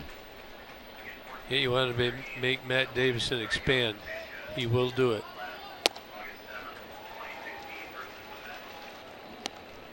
Davidson, one of quite a few Sox batters that have had success versus the Tigers this year. Davidson came in batting .390 against the Tigers this season. Sanchez, by the way, now has his 14th career 10 strikeout game.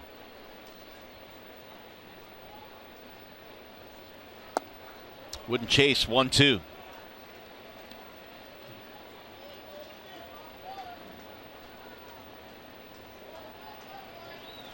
The only run Anibal allowed, the home run by Moncada in the third. That has been it.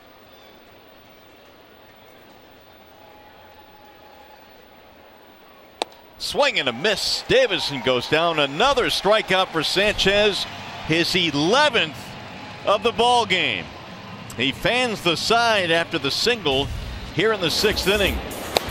Sanchez cruising tonight.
Part of the game break brought to you by Chrysler. Indians going for their 23rd straight win, leading the Royals in the top of the fifth 3-2 when Eric Hosmer singles into left to score Lorenzo Cain, tying the game at 3. That's the way it stands as they play in the top of the 6th.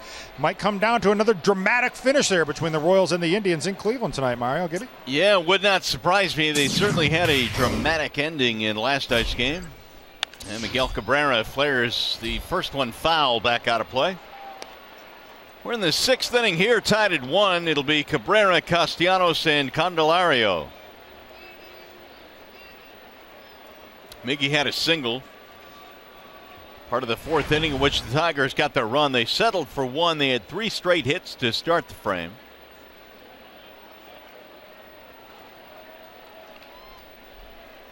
Now they go 1. Swing and a miss. Good cutter away from Cabrera, who comes up empty. 0-2.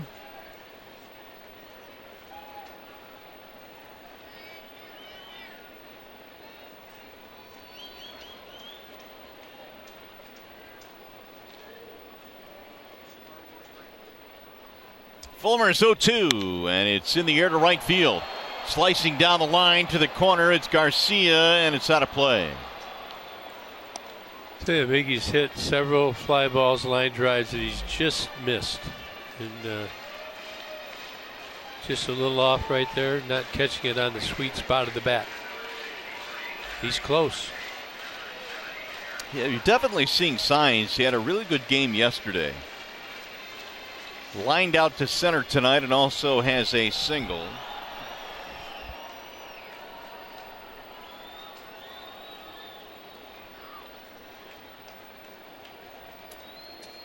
Outside, 1-2. There is some action now as Fulmer's pitch count begins to elevate close to 90. They have Bummer and Infante, the lefty-righty combo, warming up. In the 4th inning, when Fulmer was in trouble, threw a lot of fastballs in. Drilled to center field. Engel is on the run. He'll get there. Another hard hit ball for Miguel. Fan Star Wars night is tomorrow when the Tigers take on these White Sox at 6:10.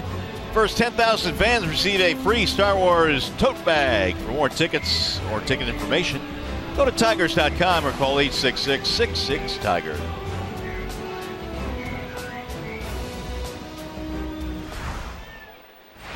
Here is Castellanos, who in his last at bat extended his hitting streak to 12 consecutive games, a career high. Tigers only 4 hits in a run. White Sox 6 hits in a run, no errors. Each have left, well, the White Sox left 5 on, Tigers 4. Been a good night for pitching. In there, strike 1 on Nick. RBI single in the 4th, 3rd hit of the series for Castellanos. Getting a little chilly out tonight.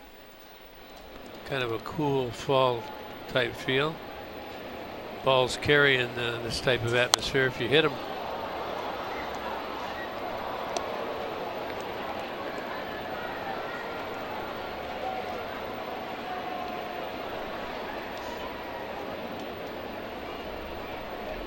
There's only been 1 extra base hit between both clubs. That was the Moncada home run. That's it. Everything else a single.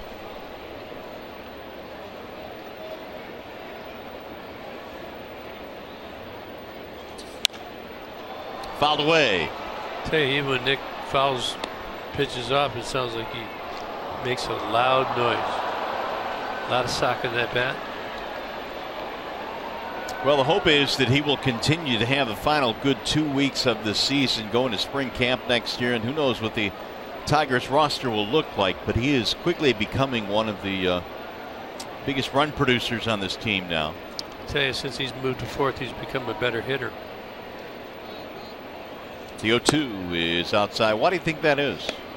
Some people step it up. It's just like some of these prospects we were talking about. You move them up, they just adapt to their surroundings, and he's hitting 4th. Everybody knows what that is, and he's hitting behind Miguel. 3, 4, 5. It's where the action is. You're right in the middle of it. High fly ball. That'll be in the right center. It's Garcia coming in. And Castellanos retired, 2 gone. Even he popped that up. Nick running fairly hard. 3/4 long leg all the way around just in case that ball drops. And we've seen a couple of them this year. It's good baseball.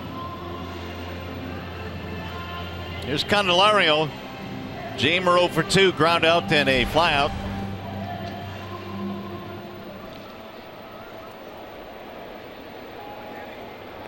Sanchez has done really well tonight. Fulmer has pitched a good ball game for the White Sox. Jamer pops it up. Left side of the infield. Sanchez going to foul ground, and it's going to be a 1-2-3 inning for Carson Fulmer. To the 7th we go.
Seven, 1-1 tie. Here's our Comerica Bank game summary. Juan Moncada, a home run in the 3rd, puts the White Sox up 1-0. Then Nick with the RBI single plates Presley in the 4th.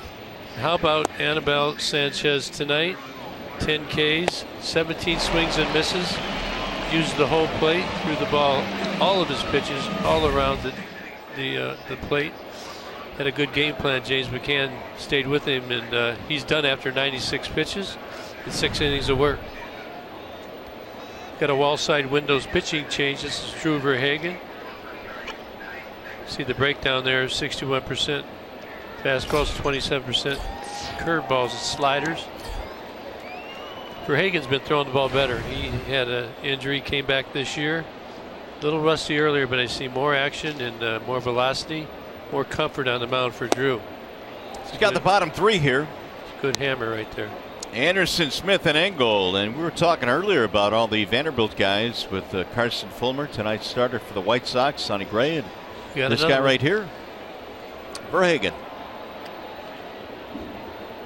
1 ball and 1 strike. Anderson looks at the ball low and away, 2-1. If you could just visualize Drew Verhagen mowing them down here in the future. Sound a lot like 84 and 85. You know why, right? Why? Drew, Lou. They were Lou Whitaker. Yeah, I'd have never put that together, but okay. Well, wake up. Good lazy. That's a reach. That's not a reach, Drew. I can hear him say it. He's mowing them down. He'll be into it. Here's the 3-1. Anderson sends a ground ball to short. Iglesias One away. That'll bring up Kevin Smith now, the number 8 hitter. Sanchez retired the last 3 batters that he faced by striking them out. He fanned 11 in the ballgame tonight, so good job by Hannibal Sanchez. Now for Hagen, trying to get through the 7th here. Smith, strikeout single.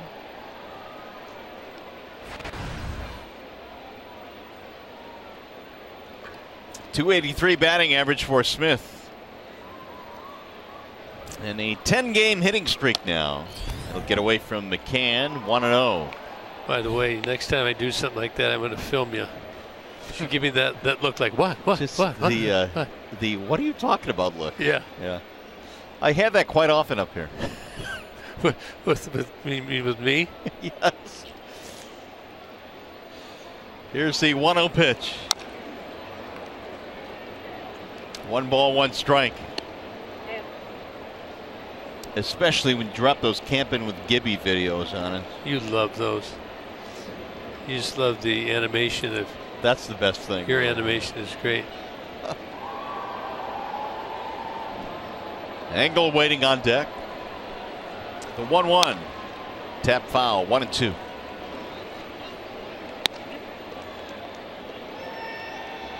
Well, a much different game today than yesterday, where we had 24 runs on 37 hits.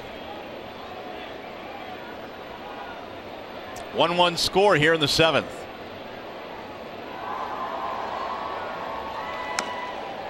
Good pitch, and Drew almost got it by him. 1-2. Breaking ball, and Smith lunging.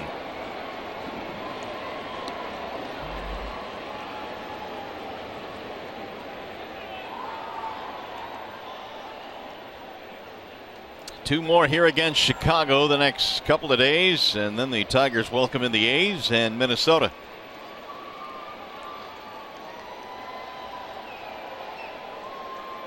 Final homestand of 2017.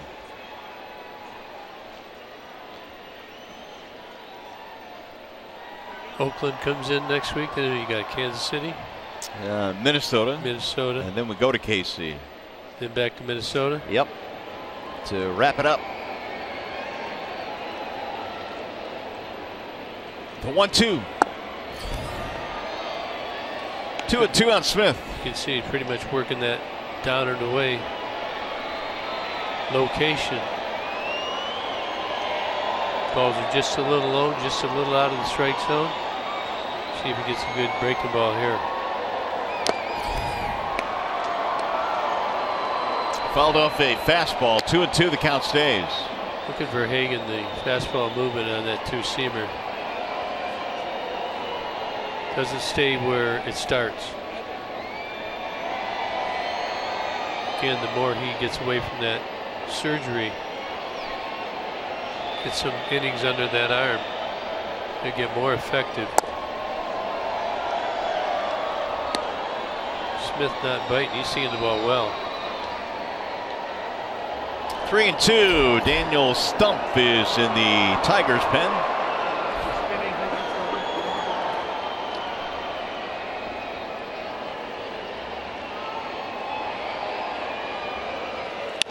Ground ball, shortstop side of the backhand, Iglesias. His throw is right on the money. 2 gone. Good play by Iggy. Let's bring in Trevor Thompson. Well, Mario, we know that Carson Fulmer got the start for the White Sox here tonight, but the Tigers' Michael Fulmer won't get a start until next year. He was shut down because of those nerve issues in his pitching hand. He was given surgery by Dr. James Andrews on Tuesday, and earlier today reported to us that that surgery went as good as could be expected. He says that he won't touch a ball for another 3 or 4 months, but then he'll get ready for spring training and should be 100% by the time spring training rolls around. And even if he does have a setback, he thinks there is enough time that he should be a lock for spring training next year, feeling 100% better going into the 2018 season. Great news.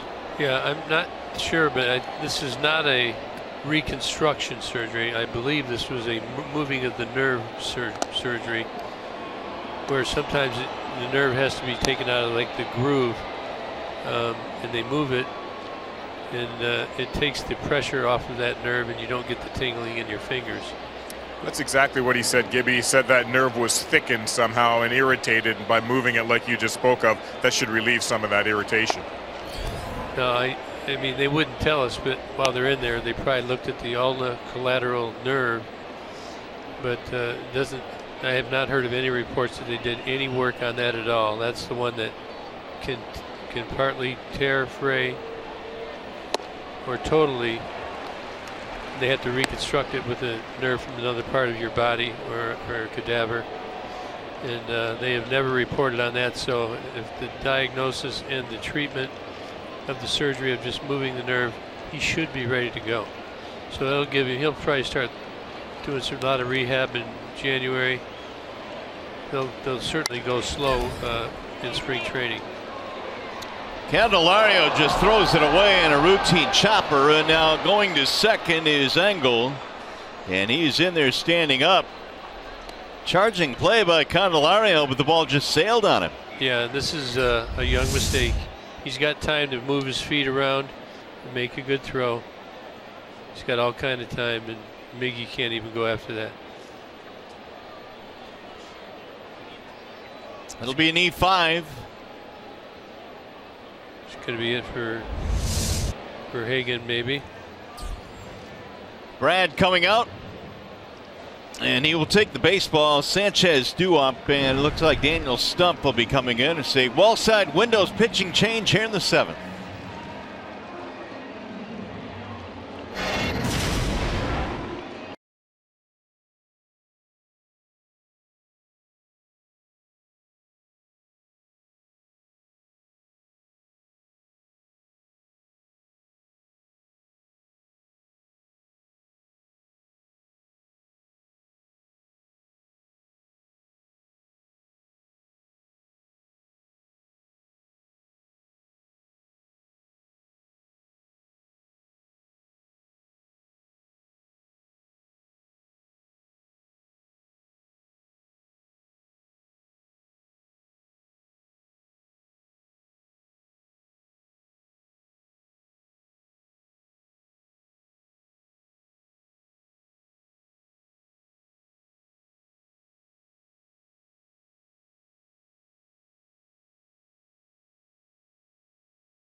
Sox have a man at second on the throwing error by Candelario, and now Daniel Stump coming on. He's got Yomer Sanchez to deal with, the 47th appearance for Stump. Sanchez not as good against left-handed pitching. It'll dive in for a strike. 0-1. 255 versus lefty 276, but he's much more power. Only one home run versus left-handed pitchers. I believe he's got about 10 against righties. Fly ball, right field, hit pretty good. Castellanos going back. He's under it, and that is that. So nothing comes of the air. Stump a good job, and coming up, the Consumers Energy 7th inning stretch.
7th here at Comerica tonight, and September 23rd the Tigers face the Minnesota Twins at 6:10, and the first 10,000 fans get a free Tigers Hawaiian shirt. For tickets, go to tigers.com or call 866-66-TIGER. Got a wall side windows pitching change now. Gregory Infante is in for Chicago. Allowed just 2 hits over his last 8 outings. That's 8 innings pitched. 33 of his 4 outings this season have been scoreless, 20 hitless, so he's thrown the ball very good, limiting left-handers to a .219 average. Tigers don't have a lot of those. Tells me he's got a good changeup. So the Tigers now will send McCann, Collins, and Matuk to the dish here in the bottom of the 7th in search of a run or 2 here. Their only run came in the 4th on 3 straight singles. Presley, Cabrera, Castellanos. Infante replaces the starter Carson Fulmer, who went 6 good ones. Both starters tonight very good. Sanchez was outstanding. There's a ball inside, 1-0 on McCann. Bullpen has not been a strength of the White Sox. Tigers see if they can't get on him.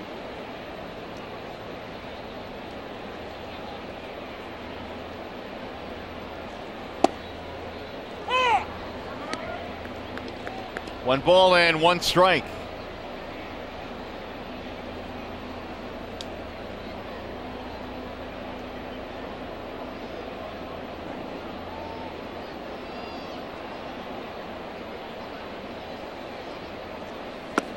Swing and a miss, 1-2.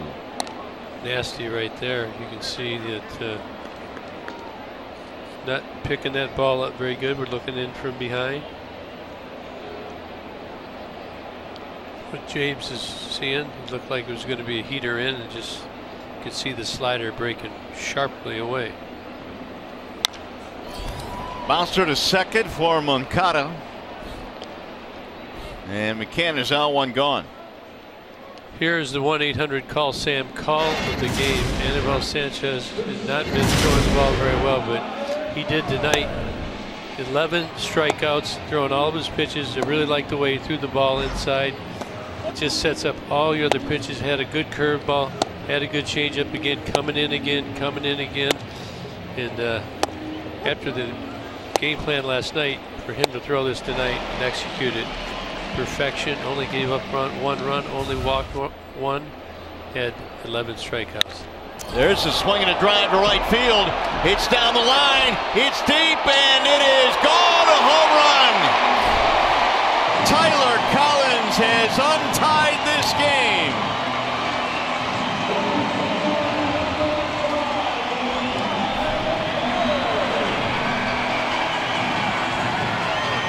Fifth of the year for Collins.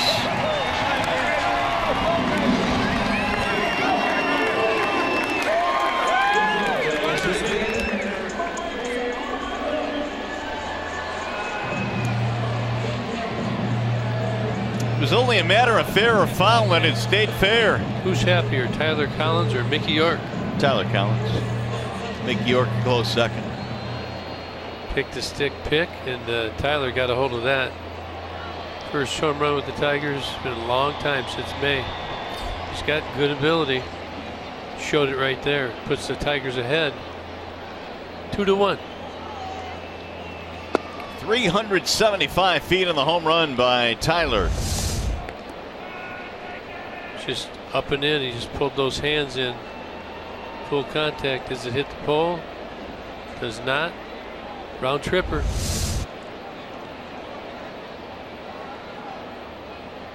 Here's the 1-0.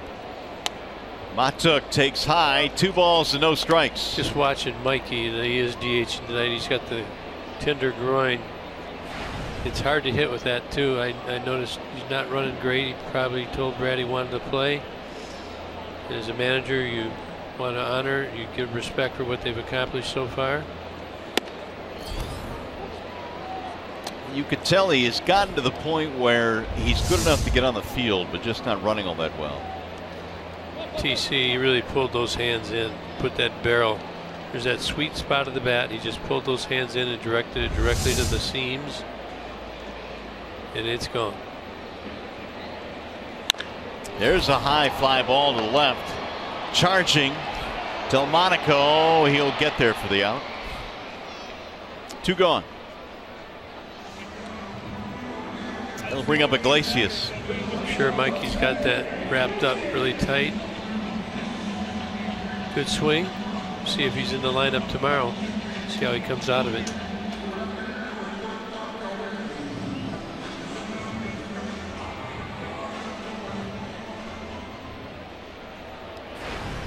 Iggy is 0 for 2.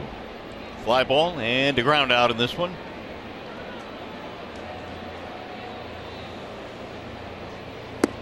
That'll dive in, but low. 1 ball, no strikes. Infante wanted the call, didn't get it.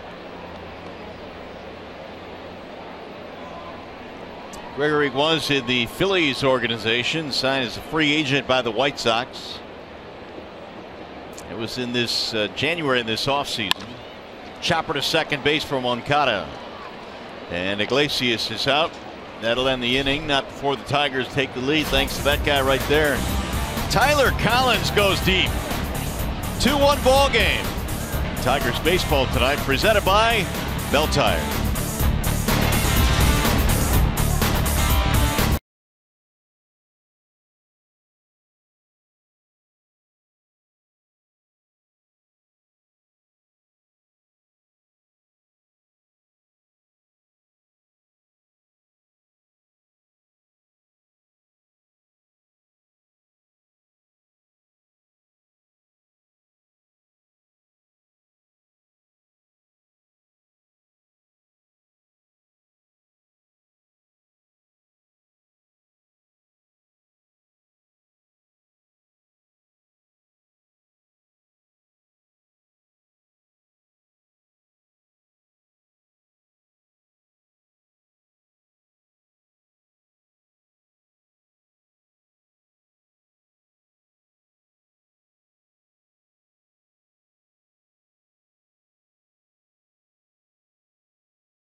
Moncada ready to step to the plate here to lead things off for the White Sox. He's already hit his 2nd homer of the series. That came in the 3rd inning of tonight's game. And in talking with him earlier in the game, or before the game rather, I found out the difference that has been made for him at the plate was going to a lighter, shorter bat.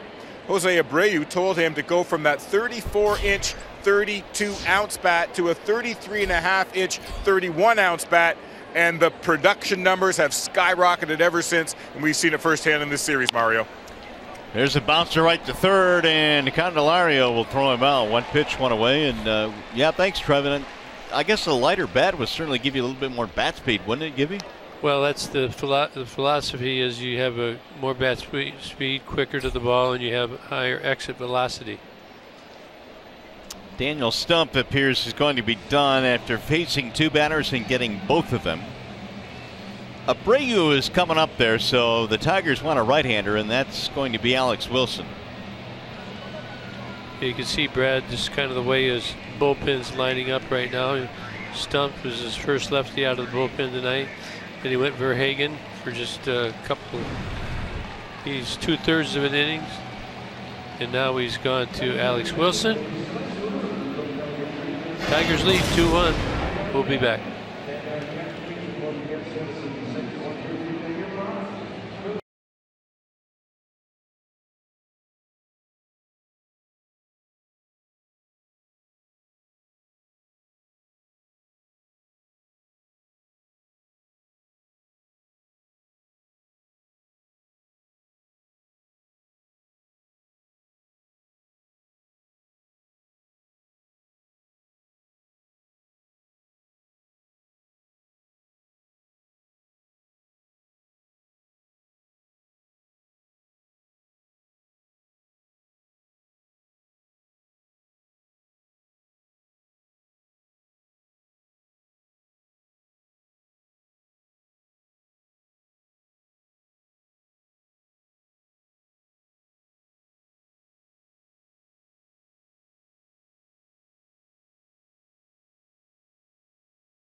difference what happens. Remember the last inning when he made the error on the left, he didn't take his time to get his feet. You're going to see the difference right here. Stop it right there.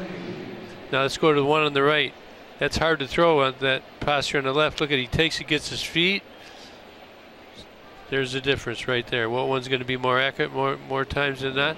Now on the left, if you got time, you can do it. If you don't have time, you got to wing it like he did. But it showed me that he self-evaluated what he did. I'm sure a coach talked to him and he executed it properly this inning, an inning later. Well, here is Abreu now facing Wilson. Ball one outside.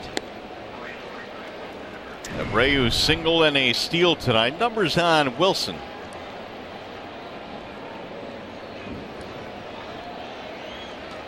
Tigers have the lead on the Tyler Collins solo homer in the bottom of the 7th.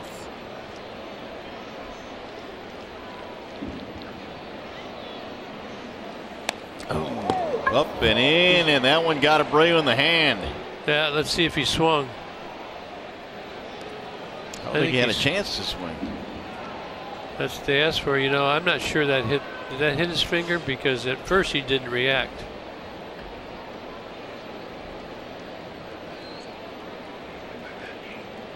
Sounded like he got some bat, but yeah, he didn't.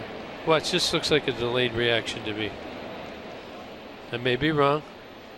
I'm sure Brad's checking on it. Trying to come in. They hit it right off the end of the bat. Sure did. See if the Tigers challenge this. See that? Once delayed reaction. They're going to challenge it, aren't they? Yep, there they go. Earmuffs. See that? That hit right off the knob.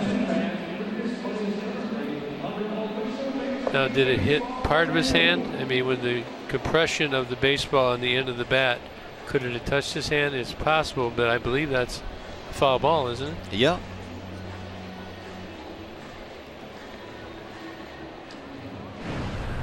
Now, Tigers challenging right here. Here's this should be a pretty good look right Try here. and stop it right there on the end of the bat. As he starts to swing. I mean, that didn't look like it hit a hand to me. And then watch the delayed reaction. You can't even see that glove move. Look how far the ball ricochets. Now watch what he does. He's okay so far. Oh! Oh, wait a minute. Ouch. Yeah, we've seen that before. Well, you can't blame a guy for trying, I guess. Yeah, but it might be not be definitive enough to say it didn't hit part of his hand, but well, let's see. They've got a decision. And nope. I see that. Yeah, it's not I think definitive that hit enough. his bat. Oh well. All right. Well, he's hit by the pitch officially. Not definitive enough to overturn, so we move on. That'll bring him Garcia. Well, here in the top of the 8th, you have to challenge it. Well, Brad's hoping that he gets Alex through this inning and goes to Greeny to get that saved.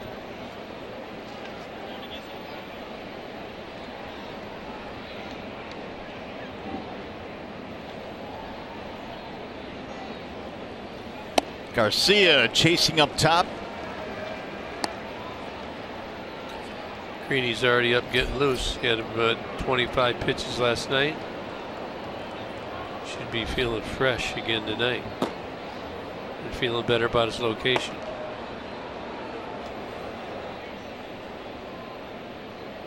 Here's the 0-1. It's going to sail down the right field line, foul. New bat. Sounded like he broke it. Off the end of the bat, a stinger.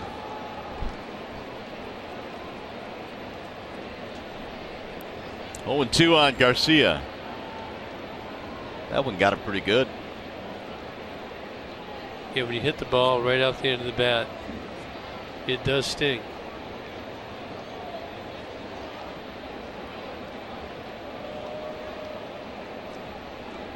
Single and 3 at bats tonight. Only 6 hits for the White Sox.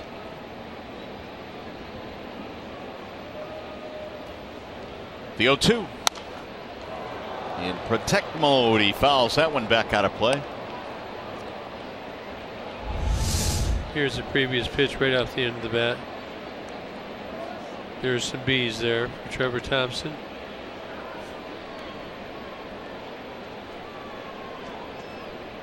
I'd like to see a ball inside right here for a strike. Get it in there, though. They're going to go up again. Alex has got pretty good location. Always has since he's been with the Tigers.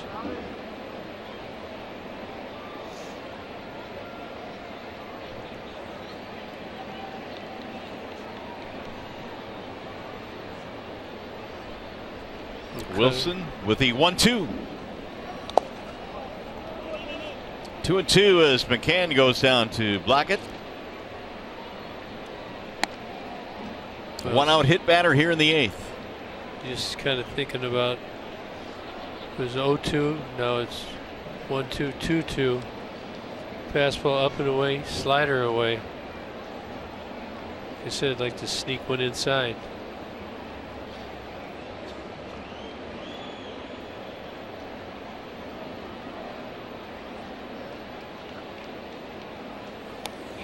That one came inside and fouled off. This ball was really running. That ball almost hit him, but it hit the bat again. Like double it in. Wilson's ball really tailing into the right-hand hitters. Want to make sure you stop Abreu over there. Already stole one base.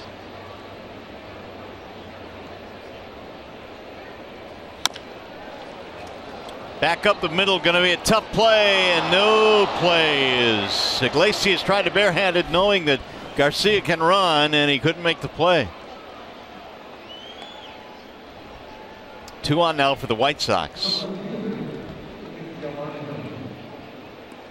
RBI Baseball 2017 is out now for Xbox One, PS4, iOS, and Android. Enjoy fast-paced pick up and play Major League Baseball action packed with your favorite MLB teams, players, ballparks, and much more. RBIGame.com for more information. So now the White Sox have something brewing here in the 8th. 2 on in a 1-run game, only 1 out.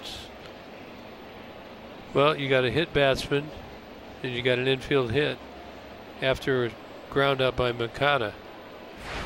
So first and second, 1 out. Nicky DeMonico, who has 1 double play tonight and 2 strikeouts, stay hot. Ball 1. Ball's really tailing away. Delmonico has knocked into 5 double plays this year.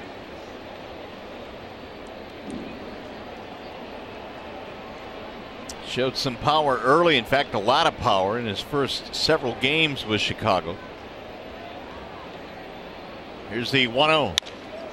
Hammered foul down the left field line. 1-1 on Delmonico.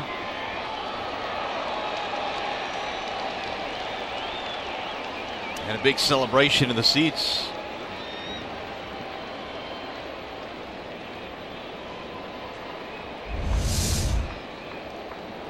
Somebody caught one. That's a glove.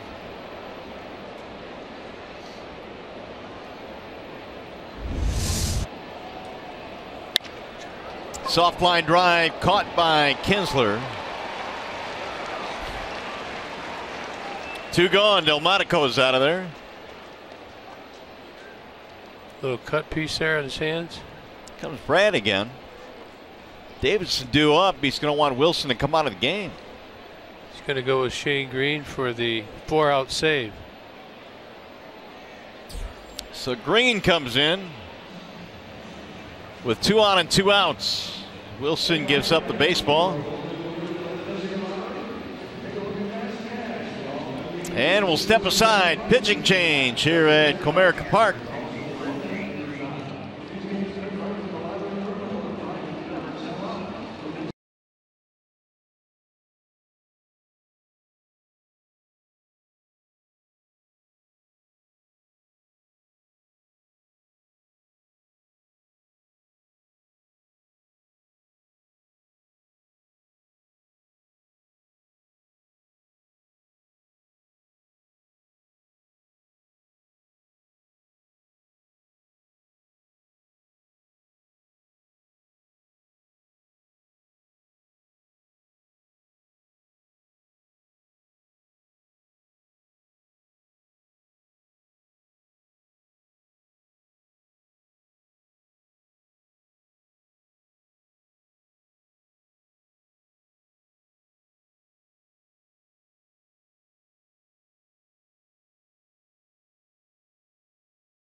weekend in Cleveland tonight where their 22-game win streak is on the line. And Lorenzo Cain breaks a 3-3 tie with a base hit up the middle, scoring Alex Gordon. That makes it a 4-3 game. Looks like it was right at the pitcher, didn't it? 4-3 in the eighth. Ooh, at risk. In jeopardy. Here, Shane Green comes on now with 2 on and 2 out. Greeny's been a workhorse for the Tigers. ERA has been under 3 all year. Came in for a little work last night. Hadn't pitched in a while. Brad brings him in to face Matt Davison. Has a hit, a walk, and a strikeout, but has pretty good success against the Tigers so far this year. So he's counting on Greeny to end that action. They have Abreu on and Garcia on.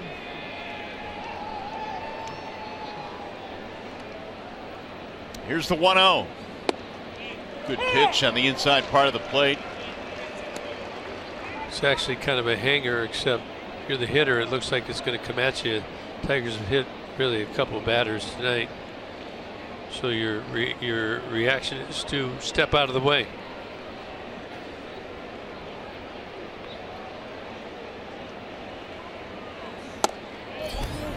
Oh. 2-1. Did not get the call there, but it was mighty close. It's been pretty consistent tonight. Got to have it on the plate. Teo Greeny's had velocity all year after 65 appearances. Says a lot about his live arm. Ground ball right side and base hit. Here comes Abreu around to score, and we are tied up. An RBI single off the end of the bat that bleeds into right field. Davison has his second hit. It's a 2-2 game. I give Matt Davison some credit. Doesn't try and pull the ball. He keeps it off. Inside outs the ball. Hits the label. Tigers are playing up the middle.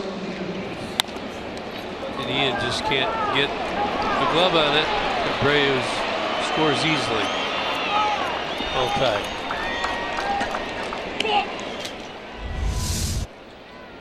That'll bring up Tim Anderson now with the go-ahead run at third base, and that's Garcia. Tyler Saladino, meanwhile, pinch running at first base. So Davidson out of the game. Anderson looks at a strike. Saladino, we get 2 strikes. You Tigers, you want to be ready. May go.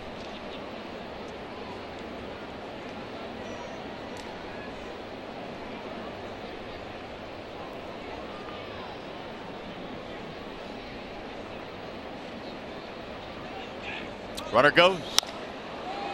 Popped up. Shallow center field. Might be trouble. And it's going to be caught. Collins comes in. That'll end the inning. However, the Sox tie it up and the RBI hit by Davidson.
Detroit is brought to you by Comerica Bank, a part of Detroit and the community since 1849.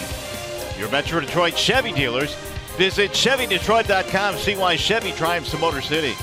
And by Wallside Windows. We can do that. We are the factory. Back here in downtown Detroit, the Tigers and the White Sox all tied up again. 2-2 is our score. Top of the order coming up. It'll be Kinsler here in the bottom of the 8th. And Ian looks at a ball outside 1-0. Kinsler, Presley, and then Cabrera. 2 runs on 8 hits for the Sox. 2 runs on 5 hits for the Tigers.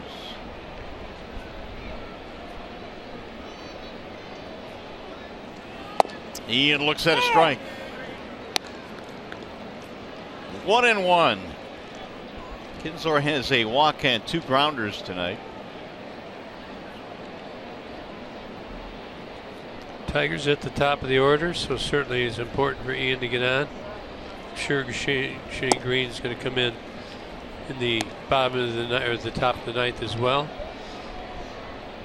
Sox have action in their bullpen. It's Al Albuquerque. And Fry on the lefty. Dropped one in there on Ian, who buckled his knees. 2-2. Really see a lot of breaking pitches. 0-0 with been in scoring position. 2-0, 2-1. Back in the old days, it used to be more fastballs. Drop a lot more off-speed pitches in now. To center field on the line. Engel gets there for the out. Boy, he's hit it good. Ian's going to backpedal all the way back to the bench. That'll bring up Presley. Alex has the only run for the Tigers tonight. 2 hits. He's not going to face Infante. Going to get a lefty. That's Jace Fry who will come in to face Presley.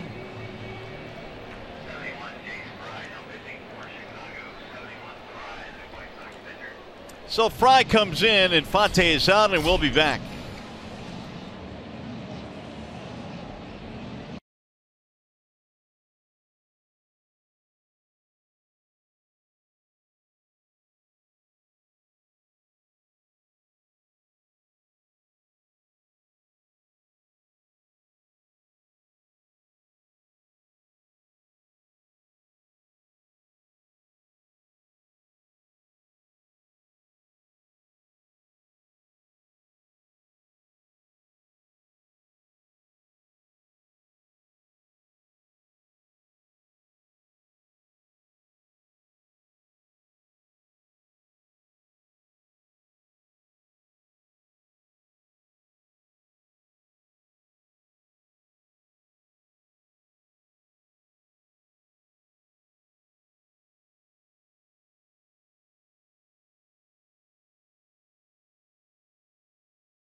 Is going to pinch hit for Alex Presley, and this is what happens. They get out the pad and look at the new pitcher, Jace Fry. And like in the old days, you had to have a little black book out there. You see his numbers. It was recalled on September 5th. He debuted on September 5th. It was Class A Birmingham. So that's Class AA, I'm sorry. So he's showing fastball around 93 mile an hour. Got a good curveball and a cutter. That's what big man Hicks is going to be looking at. Got some pop. Hicks against Fry here with 1 out, nobody on. We're in the 8th.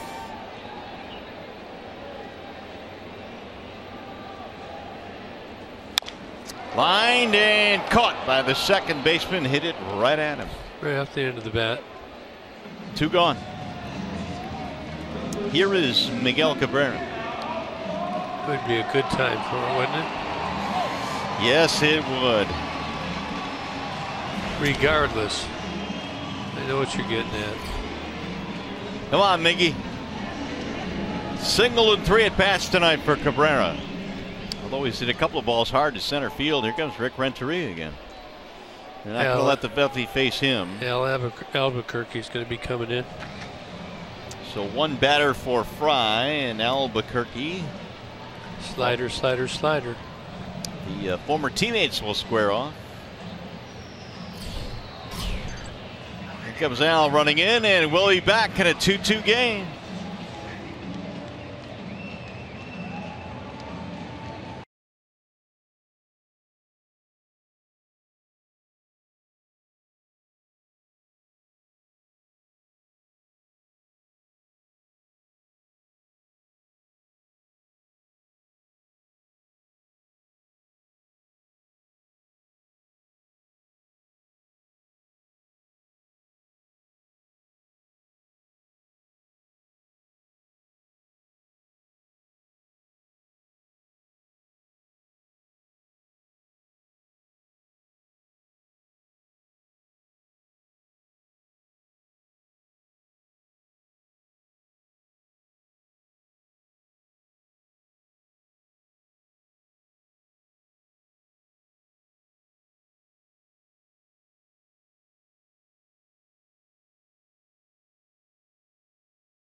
It up on a Abreu hit batsman, so they say. Then you have an infield hit by Avisail Garcia. And then Matt Davison hits the ball through the hole between first and second base. I looked this up. That is the first ball he's hit there all year. Wow. To tie it up. So the Tigers had him defended right, and nothing you can do about it. Well, that was ill time for the Tigers. Here's Albuquerque now. He'll take over for the White Sox. Lots of sliders. Miggy looks at a strike. Former Tiger is Albuquerque with KC and Chicago this year. That ball slides outside, 1-1. Albuquerque used to throw about 3, 4, 5 miles an hour faster when he was back here with the Tigers. Still got a good slider coming in.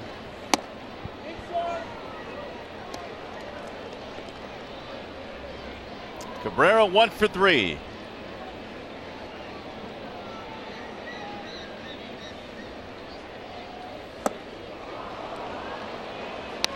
Guessing fastball right there, and got the slider.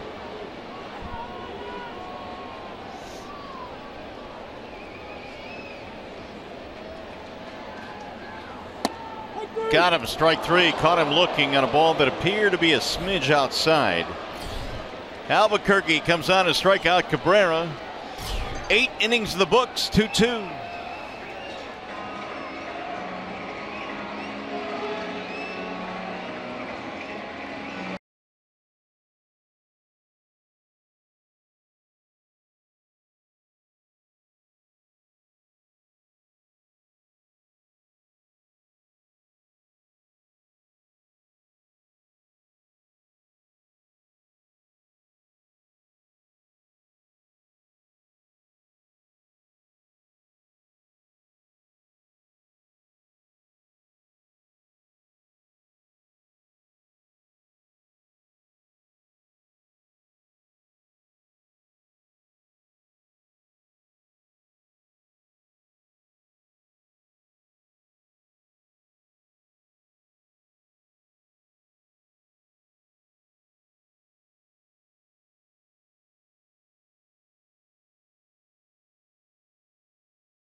Here at Comerica Park for the 1-800 call Sam updates. Rod, offense was the big part of the story here yesterday, but pitching has been the story here tonight. You couldn't have asked for much more from Anibal Sanchez. Anibal Sanchez was outstanding here tonight. 11 strikeouts, and a majority of those strikeouts came on fastballs. He pitched inside aggressively, which is what they did not do yesterday when the White Sox racked up 25 hits. Outstanding performance by Anibal. This is something for him to build on the remainder of his starts this season. And now it'll be up to the bullpen to try to win this thing for the Tigers tonight. And how about Tyler Collins? Scoffed at for my pick the stick selection tonight. You nailed that. You nailed that. Mario and Pemba. We'll hear from my boy after the game on Tigers Live. Who said we scoffed at it? That was a good pick, man. TC now moves to left field with Jones in center. Yep, pinch hit Hicks for Presley. So you can't put Hicks out there. You got to stay with your defense now. Had this not been September, you've been faced with a little different decision to make. Omar Narvaez is pinch hitting for Kevin Smith here in the ninth. Narvaez at 274. And he is 1 for 6 as a pinch hitter this year. Here's the 0-2.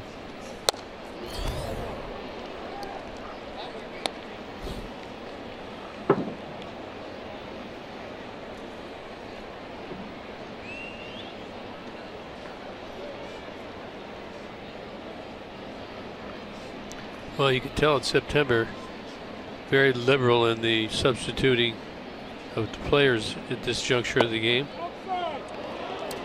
Yeah, especially the bullpens, which on both sides are much more beefy now here in September. Tigers have used 4 pitchers plus Sanchez. 3 for the White Sox. Rolled foul, 2-2. The count stays on Narvaez, and that one stung him a bit. Couple position players for the Tigers. They got Hicks and Jacoby Jones. Tyler Saladino is pitch run for White Sox. Narvaez now hits for Smith.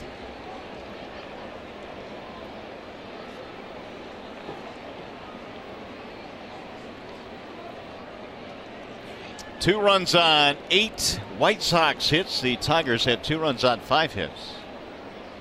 Here's the 2-2, and it's fouled away.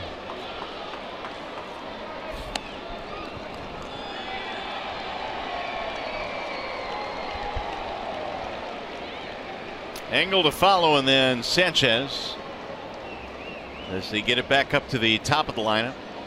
Yeah, if you get Engel on, it's going to be a tough matchup because Greeny is not that quick to the plate. Engel likes to run.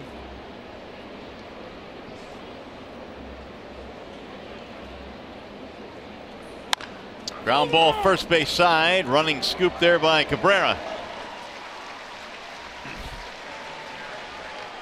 Just like we promised earlier in the game, it's Miller time, brought to you by Miller Lite. Mickey York's bragging. Tyler Collins in the 7th inning. Went yard just like he was predicted to in the pick the stick segment in pregame today. However, the Tigers are not able to hold the lead.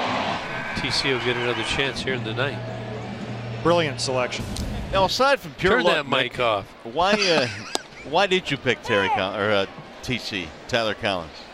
Aside from pure luck. Just a feeling. You know, okay. he's been good to me in the past. You know, He has actually. Yeah, he has. So he had a chance tonight. He, you know, did 1 for 1 against tonight's starter, Carson Fulmer. So I've been good. Why not? Mick, I've been good. I'm -3 in 2 nights. Oh no. Well, I'm only got 2 points because of that, though. Tyler struck out his first 2 times up, so you know. Yeah, I noticed that in the pregame show on Pick the Stick, you brought up the fact that he was batting 1,000 against. That's right. That's correct. Good work tonight, Mick. Thank you. Engel is the batter here. 2 strikes to count. That'll spin him out of there. Don't get too comfy. Elevated fastball away. He'll be done.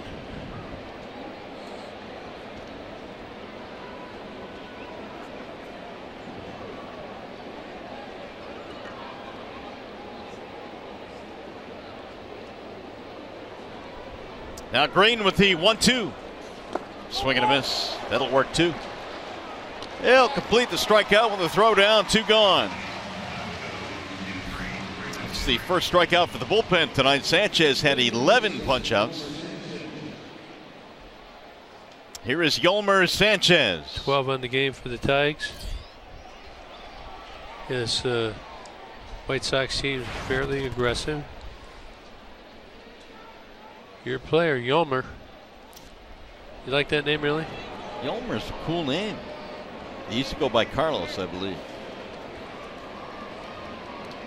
And then switched to his given name, Yolmer.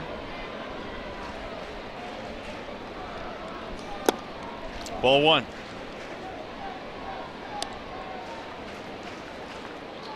Greedy now at 18 pitches, 12 of them strikes, and he had about 25 last night.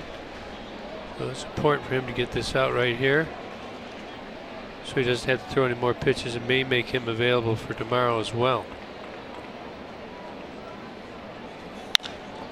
High fly ball left field. It'll be playable. Tyler Collins is there. And a 1-2-3 ninth inning. What do you say we get a walk-off win tonight? First hitter? Well, it's going to be Nick Castellanos to lead things off.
Nick Castellanos cleaning it off as we go to the bottom of the ninth inning at a 2-2 ball game, and strike 1 is called on Nick.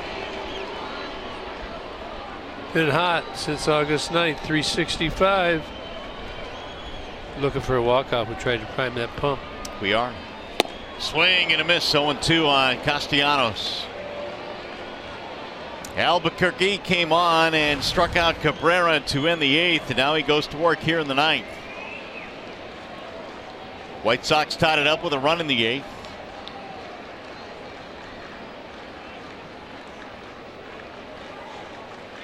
Step out, Nick. Yep. You don't want to stand in there that long. Get in between blinks.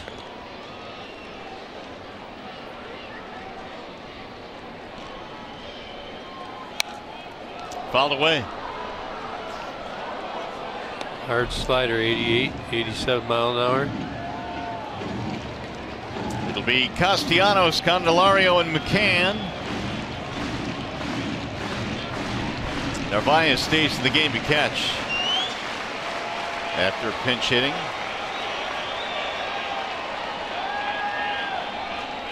Bouncer back up the middle, flagged by Albuquerque, who throws him out. One away. Didn't look like he wanted to throw that with a real long motion. He kind of shot putting it over there, but he gets it. Come on, Jamer. 6th inning yesterday. This is his first as a Tiger. Looking to do it again. Add a little extra, a little walk-off action. Get all wet, get the iced drink. He is 0 for 3 in this game. Ball 1 to Candelario. Those last 2 at bats, he did swing at the first pitch and took that one there. You can see White Sox trying to expand that zone. He's got to be really careful here. 2-0.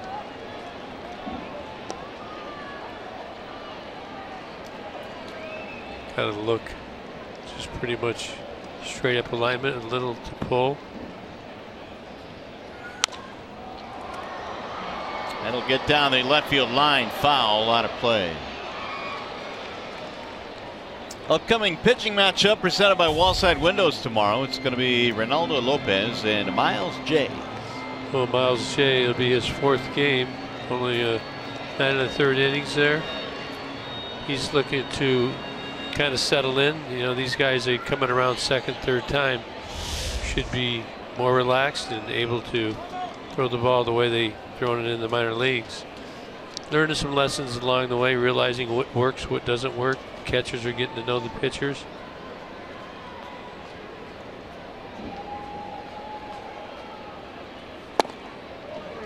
Three and 1. Tomorrow's game, a 6:10 start. We'll be on the air with Tigers Live at 5 tomorrow evening. 3 and 1 on Jamer Candelario. And he walked in, ball 4. Winning run is on. Good at bat, good patience.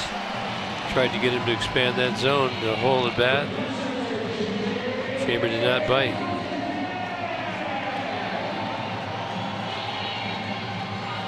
So here's McCann, who is 0 for 3. 13 homers this year for James.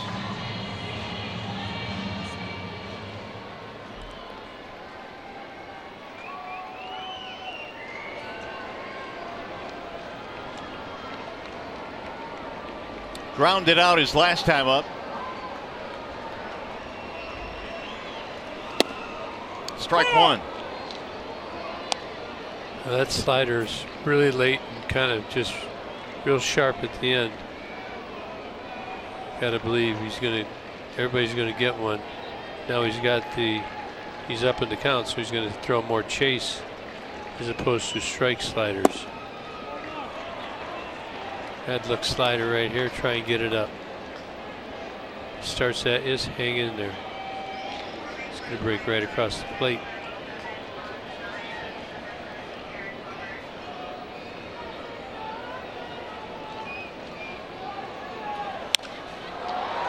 In the air to center, straight away. Here is Engel coming in. McCann retired, and there are 2 gone.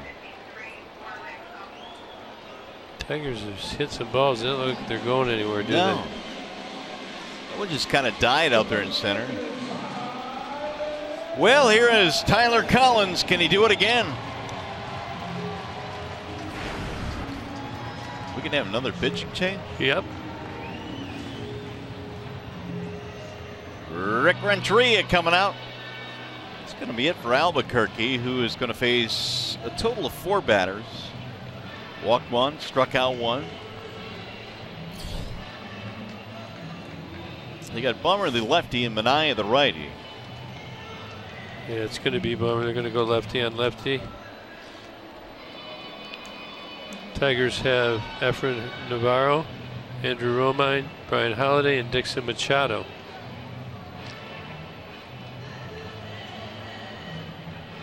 Bummer fastball, lots of sliders.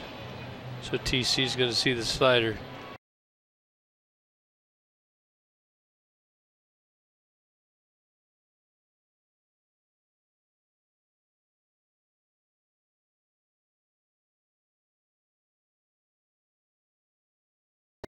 So Albuquerque will depart.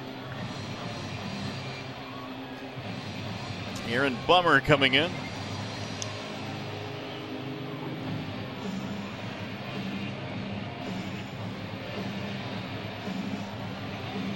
Well, Tyler Collins gets some playing time tonight.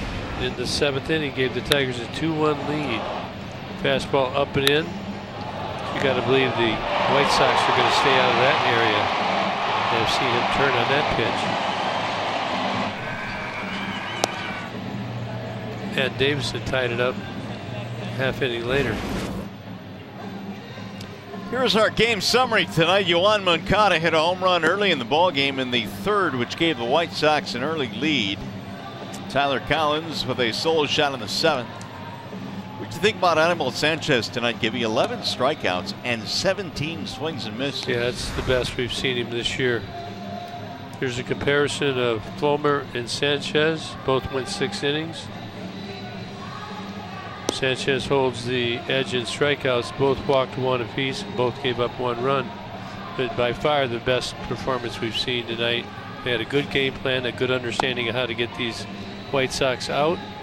Stuck to the plan, and it was executed well. Did make one mistake to Yoan Moncada.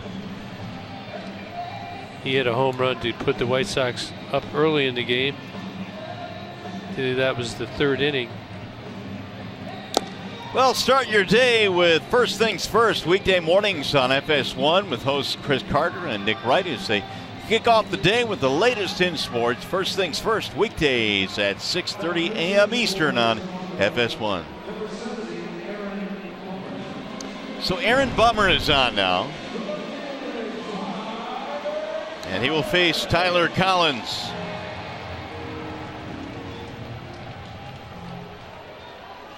Drafted in 2014, got there pretty quick, 19th round out of the University of Nebraska. So if you're Tyler, you know you're going to see a lot of sliders. Not very good versus lefties, but good time to get her going. You see that one coming at your shoulder, that's the one you want to hit. Tyler looks at a ball outside, 2-0 now.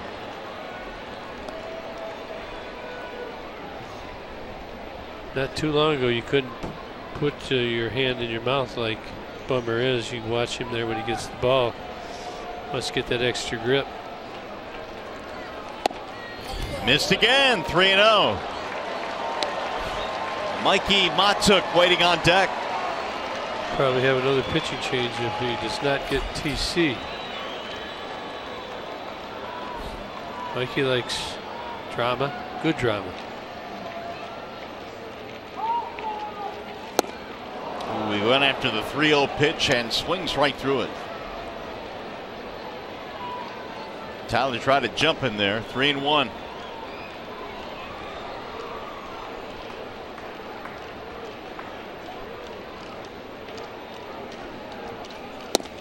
In there, a strike called. Fill it now, 3-2, and that means Candelario will be on the move at first. Yeah, he's going to throw him a slider. See if Tyler can find a gap here and end this ball game.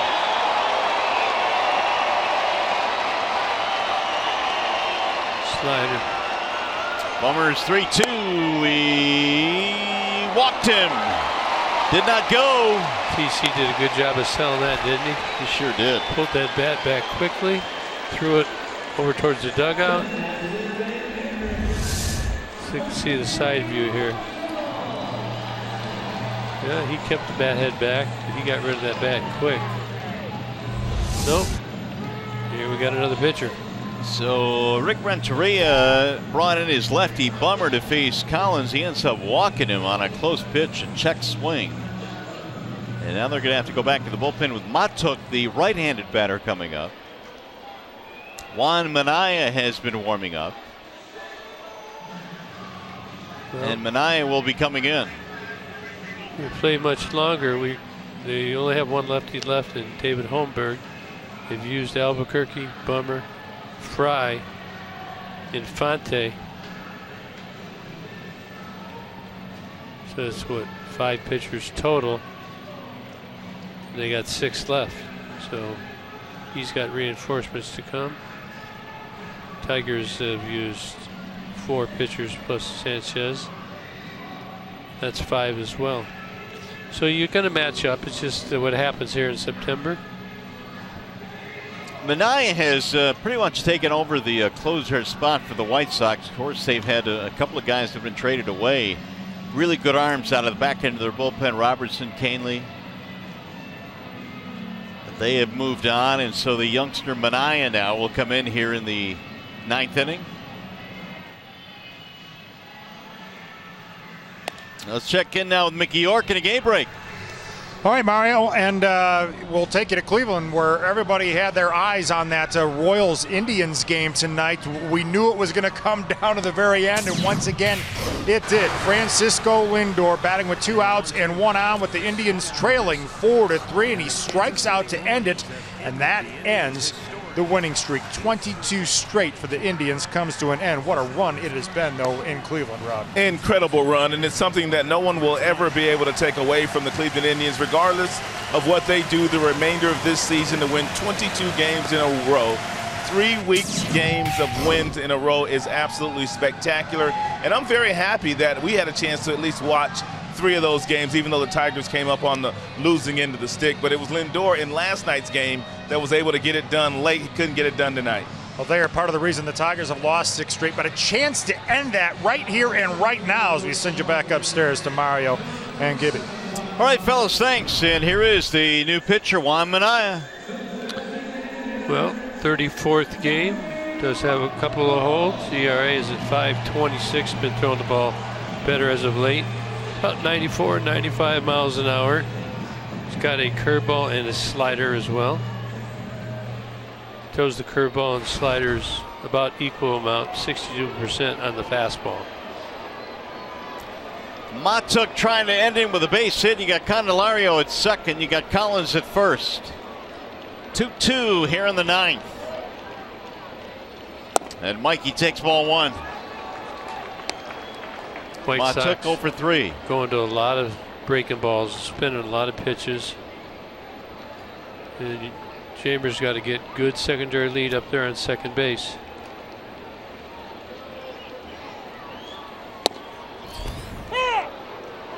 One and one on Matuk. 1 out walk and then a 2 out walk.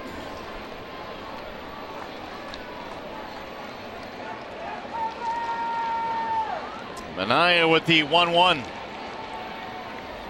Outside, gonna roll away. This will advance the runners. The winning run just 90 feet away now for the Tigers.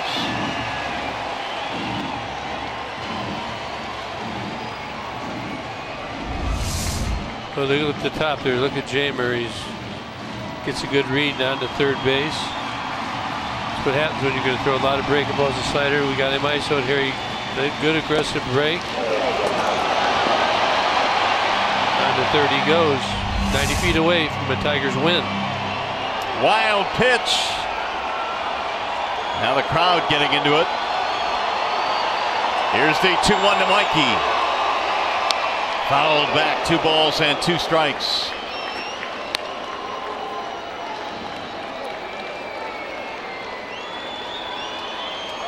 Candelario represents the winning run at third. Outfielders are in shallow.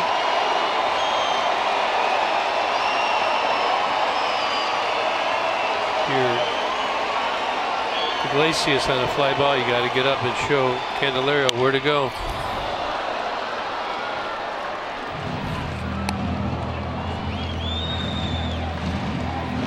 So what happens here, we get the fly ball. He's going to go back to third. He's got to get around here and say go left, go right, and down. Stand up or stay down.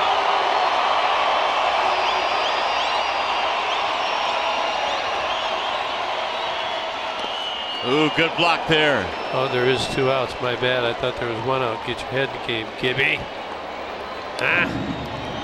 Well, right now all we need is Matuk to put the ball in play here, find a seam, and send the 25,298 home happy.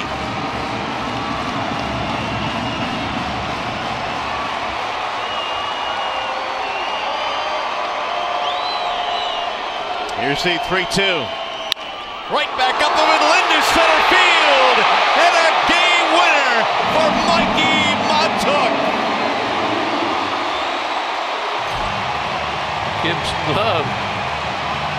Don't hurt that groin now.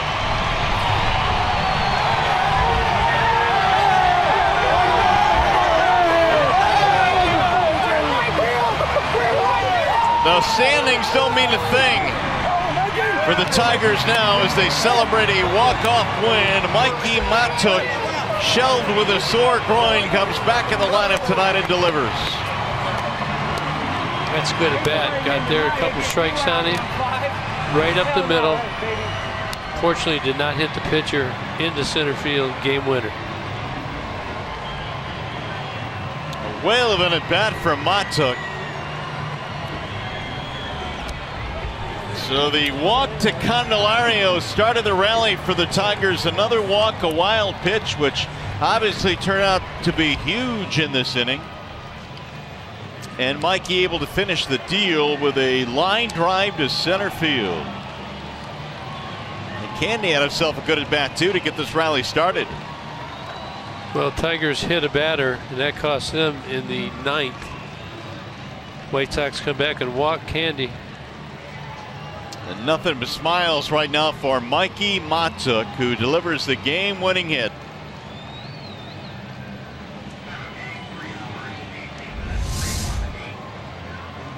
Just a hanging slider. Look at him just right there. Doesn't try and pull it. Right up the middle. He knew it right away. Jammer knew it right away. Good connection. So Mikey Matuk delivers the game winner tonight. He's standing by right now with Trevor. All right, thanks a lot here with Mikey Matuk. And Mikey, those walks, when they give them up like that and the team takes advantage of them, that's a really big outcome for you here tonight. Walk me through your at-bat with men on base.